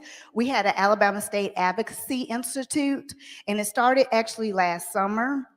And in the Advocacy Institute, we actually had Denise Reamer from Mobile County. We had Nicole Harden from Huntsville City, Beth Fuller from Shelby County, and Zella Ford from Selma City, and myself. We were on this committee. And it was through Schoolhouse Connection. And they wanted to come through the state of Alabama, and they wanted to try to make a change with something. In their head, they started to think about, and we came up as a group because we had different meetings with different agencies and stuff. And one of the things was we really wanted to help post-secondary kids when they graduate, they go to college, find somewhere to stay, especially when they're in the dorm room. They have to leave for the break, summer, and they kick them out basically, and they don't have anywhere to go. That's where the initial vision was, but we had to start with baby steps.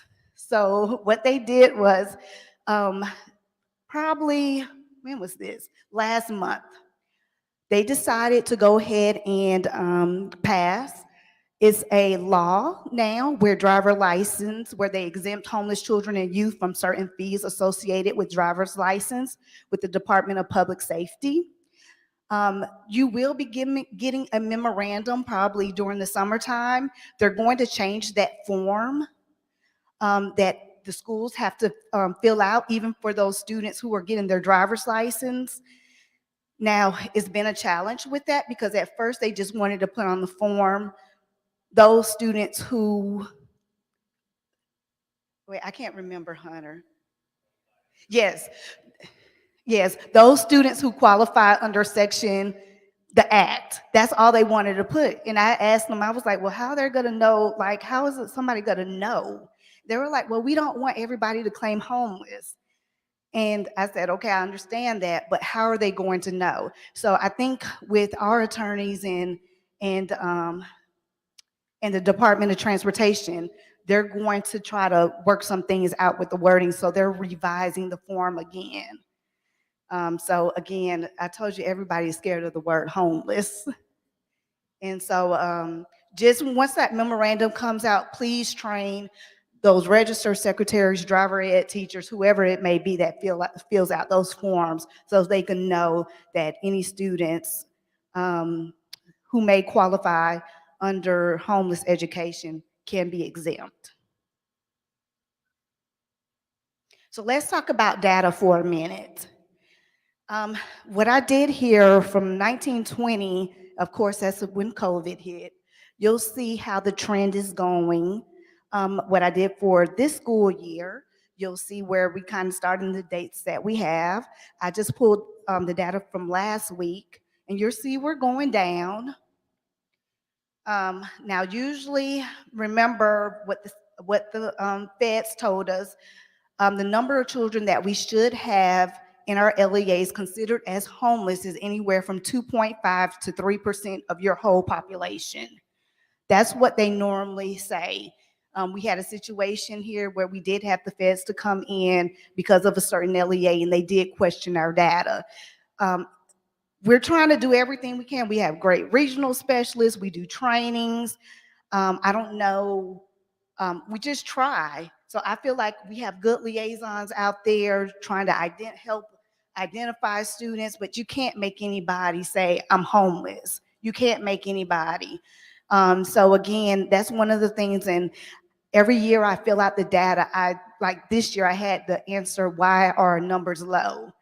And of course I said, I blamed it on COVID again. I know I can't blame it next year. But so we'll just see how it goes towards the end of this year, but there is going to be a little bit of change. We know that we all certified data now in June. All your data for CSPR, all of that is normally done in June. So you'll see, you should have received this memorandum. It went out to superintendents. If not, I could attach it tomorrow when I send out the slides and the recording and all of this. But you're certifying your data the third Friday of June. That's when it's due. And it should open up sometime that first week of June. Now, one thing that we always have an issue with is your title funds when you're certifying your data. When you're using, to make sure that we don't return your certification, make sure however you funded that student, make sure that you put it in the correct column. We're going to talk about ARP funds in a minute. Now, if you did not receive the McKinney-Vento grant, you should have no students under McKinney-Vento. That is for FY22.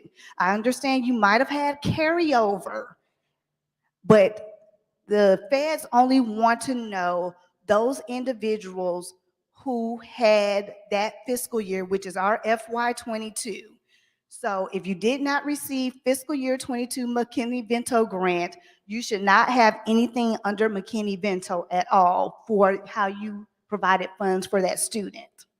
Now for our ARP funds, I talked to NCHE, who works, of course, closely, National Center of Homeless Education, who works closely with U.S. Department of Ed.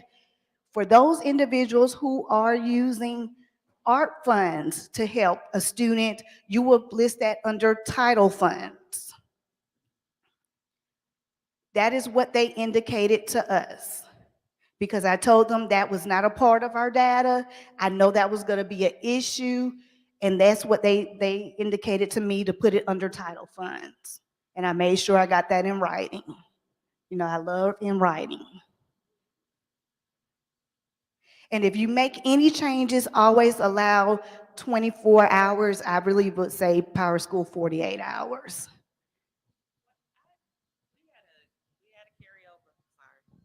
We had a carryover for the grant. So I indicated the grant funds up until October 1. Do I need to go back and change it? Okay, the question was asked because, you know, in Alabama, we're different. We start October 1st. We're like one of 5 states that our fiscal year starts in October. Mostly everybody starts in July. So, you know, we're just different. So they don't think of it that way. So so a lot of people say, well, I use my carryover funds from fiscal year 21 and fiscal year 22. So I'm going to indicate that. Don't do that at all. Just for that, because we know this is fiscal year 22 in the Fed's head, if that makes sense. Okay, something that we will see different, and I don't think St. Clair County is in here. Is St. Clair? No. Okay, so St. Clair County called me one day because we changed the grant, how it was with the different tiers. And even when we received the art funds, and she made me realize something. She said, hey, you know, we always, if you notice with that total number right here at the end in the green, with the 8,572, that's like the whole state right now. We would normally count that top part of your number that's on in the Ames portal. And then, you know, oh Lord. Wait, I'm gonna change that because it didn't cover. I'm sorry. I'm sorry. I'm sorry, it did not cover some students' names. That's why. So I apologize. It took off the black sheet, so I'm gonna just talk it through. So I apologize. Oh wait, we have a quick question. Go ahead, Ashley.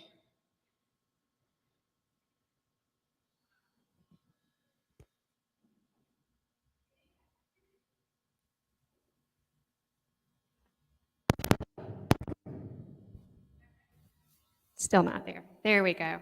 It's from someone online. They asked if the district used both McKinney-Vento grant and ARP Homeless Fund, is there a way to indicate both? Say it again. What if a district used both McKinney-Vento grant and ARP Homeless Fund, is there a way to indicate both? Yes, you can indicate all funds that you have used for a student. So if you use McKinney-Vento, Title I, state and local, you can indicate that in Power School. Okay. And then with the next slide, I'm going to correct that. I don't know what happened because it was blacked out, and I just noticed that when I turned. But if you look at the bottom of your iNow, you will actually see where you have your withdrawn students included, but we only count our students enrolled at the end of the school year. Not anymore. You will start seeing duplicated students. And again, I'm going to use St. Clair as a good example. They have a heavy migrant population. So they would basically assist almost 180 students throughout the whole school year.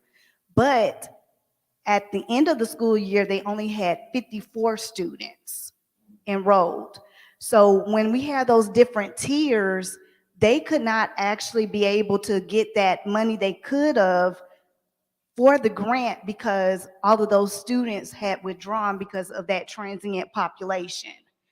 I did some research on it, and again, we were only one of a couple of states that do not duplicate our homeless students. Of course, you could know that impacts our funding. We could have got more money for ARP, for our McKinney-Vento grant. So we're going to go ahead and start it this year. So right now, you will not see it in Ames, but believe me, when you start certifying, you will see your withdrawn dropout students, homeless students within the homeless app. Just to let you know, I tried to get our IT people to give me like a little screenshot of it, but they did not have it ready yet. But I've been working on it for the past year.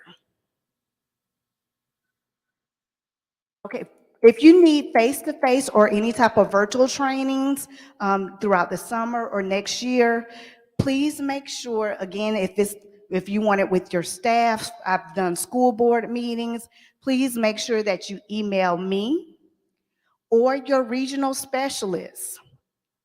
And we're going to go down there and we're going to introduce our regional specialists. They've been so helpful. We received the ARP funds, and one of the things that I wanted to do was to get regional specialists, and I couldn't ask for a better team. They're on it, they're great, and I'm just so lucky to have them on board. We have Debbie Bolden, go ahead. And you see where she serves. We have Nicey Eller, and Nicey is back there. And again, just feel free to email them. I know some people have emailed me and said, hey, they don't have a State Department email. Are they for real? And I'm like, yes, they are. Then Barbara McCoy.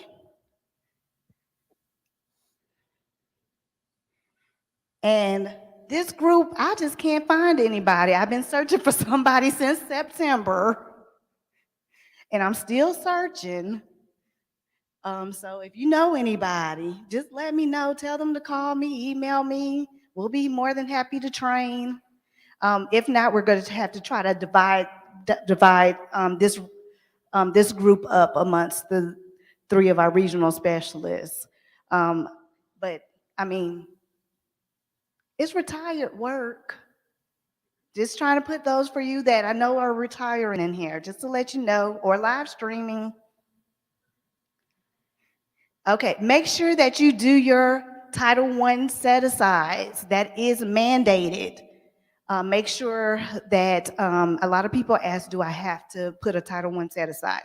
Yes, you do have to put one aside for making sure that we're providing educational support services to children in shelters and other locations where children may live. Okay, there's 4 different formulas to determine your Title I, Title I-A set-aside amount. Now, this is actually one of your questions that you have when you're doing your compliance monitoring. So when we ask that question, I think it's number 10. And we ask, well, how did you come about with your Title I set-aside? Okay, did you review the needs and costs involved in serving homeless students? Did you multiply the number of homeless students by the Title I Part A per pupil allocations? For districts with sub-grants, reserve an amount greater than or equal to the McKinney-Vento sub-grant, or did you reserve a percentage based on the district's poverty level? So when you're doing your Title I meetings during the summer times, you need to really make sure that you think about your set-aside with this. And again, in the book that we provided you, it's going to be different ways to determine that within that book also.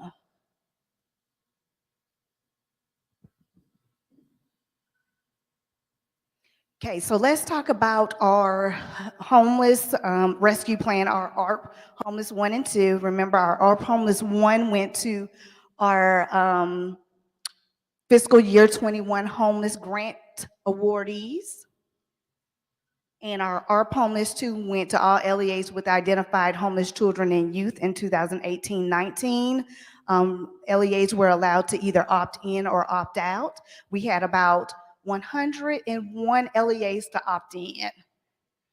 So that's how many we actually had to opt in. And again, we have until September 2024 to spend those funds. So let's talk about spending those funds. Remember, the biggest thing that I think is important that we have with these funds, with the ARP Homeless funds, we can pay for children, for families, not housing, but hotel rooms. That was one of the biggest things right there. And I think a lot of people feel more comfortable with paying with those hotel rooms now with it.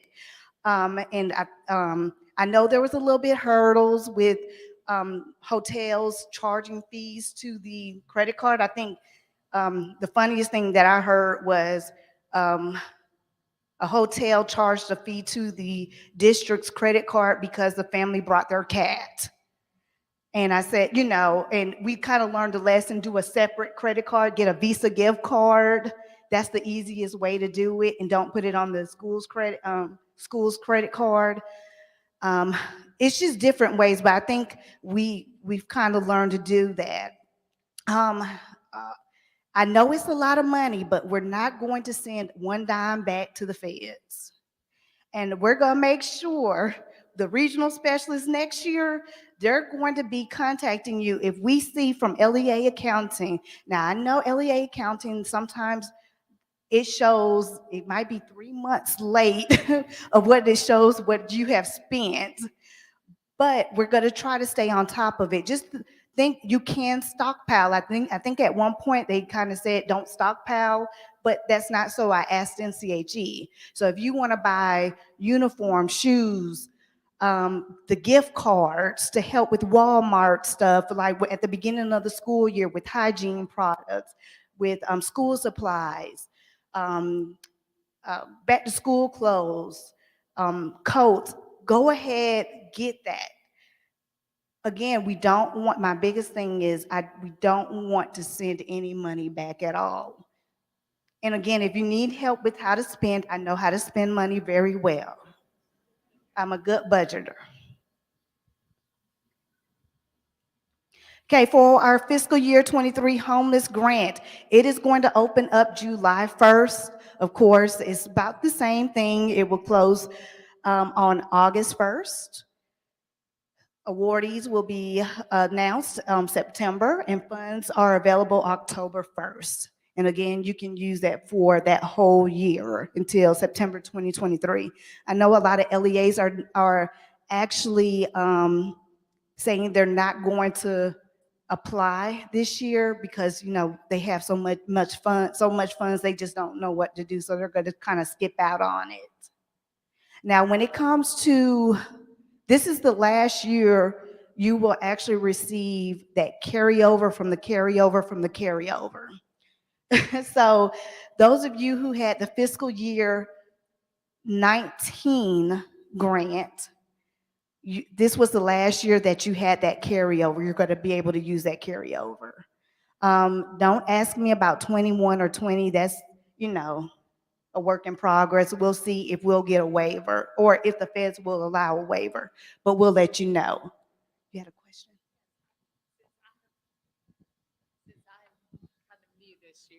I'm new this year. Where exactly do I find this grant? Is it on?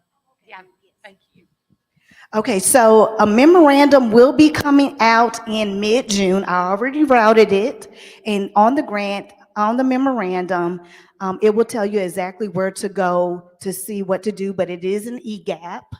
And we're going to talk about that in a few. EGAP is changing. And when I say EGAP is changing, the look is changing. It's supposed to be EGAP 2.0. I found this out last week.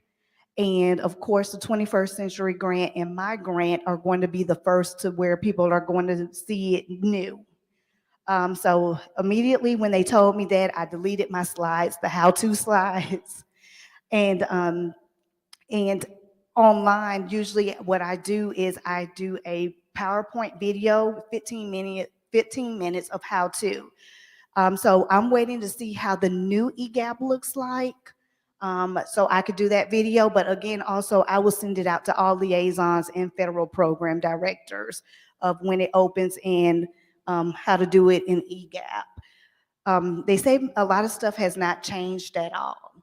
But from my understanding, I talked to yesterday, HMB, which is basically EGAP, they're going to be doing multiple trainings because even our consolidated applications will be looking differently.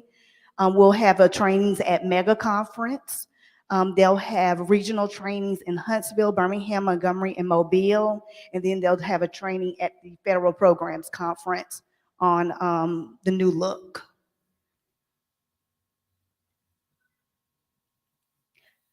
One thing that we changed last year, and we're going to go ahead and keep this. This was actually done from our previous advisory committee that came up with this.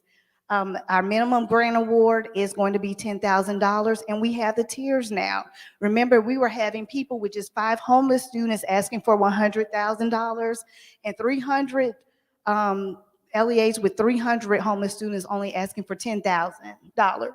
So I worked with looking at other states and how they did their grants, and most of them did tiers. So again, let's say if you have anywhere between 5 to 25 students, you could ask for $15,000 up to $15,000. And remember, we used the 4-year average. And the reason why we did the 4-year average was to make sure that it was fair, because the numbers can change so much, especially during COVID time. The highest tier is up to $100,000 right there. And I don't even think that LEA who had that much asked for that. I'm not sure. Did you? Okay, right under, okay. And of course, additional funds. We know those who are in high poverty or in Title V, have Title V, they need additional help. So if you're in a high poverty rate, if you have a poverty rate of 75% or higher, you can request an additional $10,000. If you're in a Title V LEA, you can ask for additional $10,000, or if you're both, you can ask for additional $15,000 on top. And believe me, EGAP will not let you ask for more. Once you indicate it, and let's say you're only supposed to ask for $85,000 and you put budget and plan for $89,000, it will kick it out. You can't even go forward. I made sure to have it like that. Okay, mega conference. We will have some sessions. Nicole Harden always does a good job. If you have not been to one of her sessions, it's really, really good. I'm the new homeless liaison. Now what? You all will always learn something new. She does it at the NACI conference. So many people give her compliments. We've even had companies to come ask her to do stuff because her presentation is awesome. So I really strongly recommend, if you go to Mega, just come to Nicole Harden's session. I will be doing a session myself. It's homeless education one-on-one. Most of you in here are kind of vets, so you probably won't need it. But if you want to have your principals, counselors, anybody else to come, just tell them to come so they can learn about homeless education. We also will have Valencia Curry from DHR. You guys, you really have to come to that session. She just has an insight on everything with kinshare and kinship. She's a really good presenter. And of course, they'll have other different sessions, but of course, I just want to plug in my little homeless stuff. Okay, for registration, make sure, for those of you either live streaming or right now, if you did not register in Power School and you would like a clock hour, I know I sent it out earlier in an email, but here is the title and the course number and the section number for those of you who may need those clock hours. I'll stay right there. And some of you have asked, I'm live streaming. How can you tell if I'm actually watching? Well, I'm going to trust you when I send this out. I know I have some people taking pictures, okay. I'm going to be sending this out tomorrow.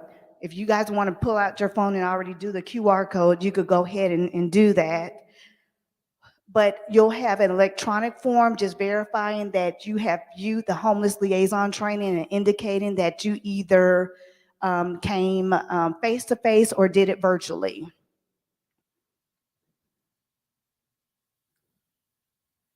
And you could just fill out that form, and then that's way that I'll know that you attended. And of course, if you're in the Power School also.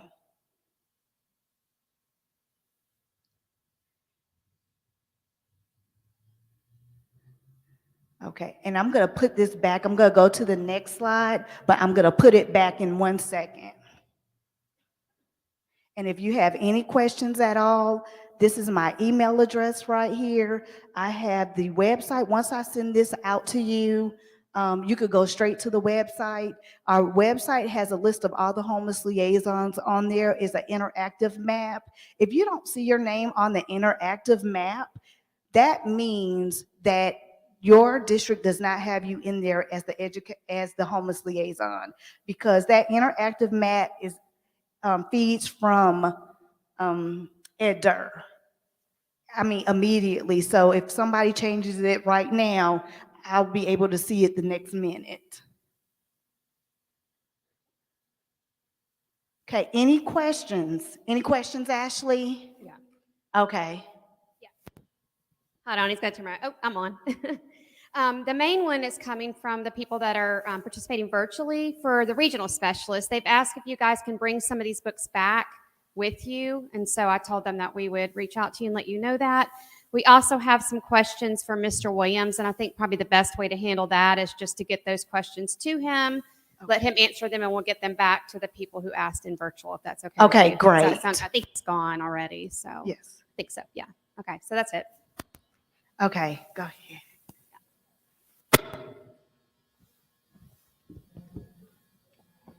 I know we've been having issues in our system with, even when we're marking homeless students at the district level in Power School and we go back 2 weeks later, they're no longer marked. So is anybody else having that issue, or can you tell, is there a solution? Okay, the solution is to email me so I could let our IT know. I really feel the TV is on.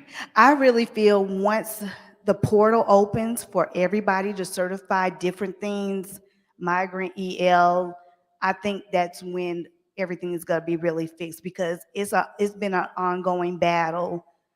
And I know I've worked closely with Denise, Hunter. I mean, everybody's been having the problem throughout the whole year. They'll put them in and then they're out. It's just been, I don't know yet. So you're not the only one. This is not the only portal. So it's going to be very interesting in June. So you guys just get mentally ready for it. Just FYI. Okay, what time is it? Did I get off first? I'll see. Okay, one more question. Oh,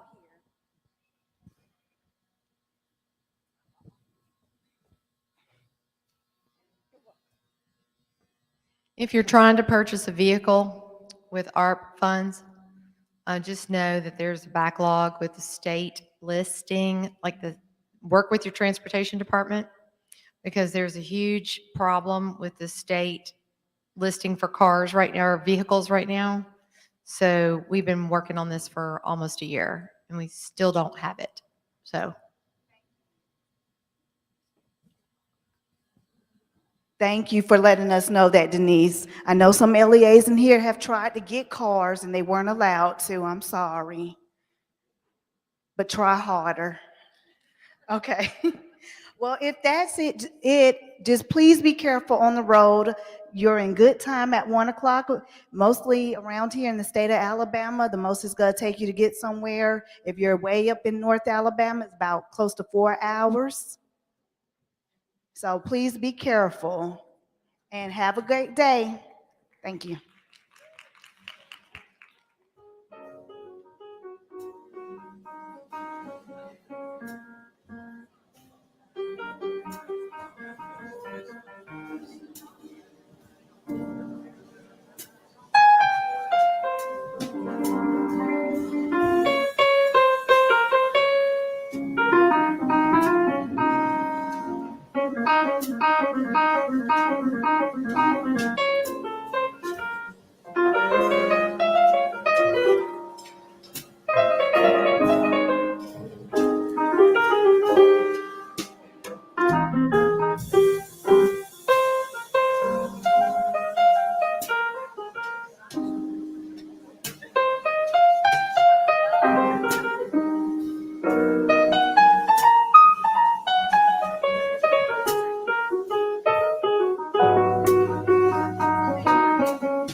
Okay, so Ashley is actually getting the books and the cards. If you want some, she's gonna actually go ahead and put them out there for you to get. We have Spanish cards for 211, English, and then the other books.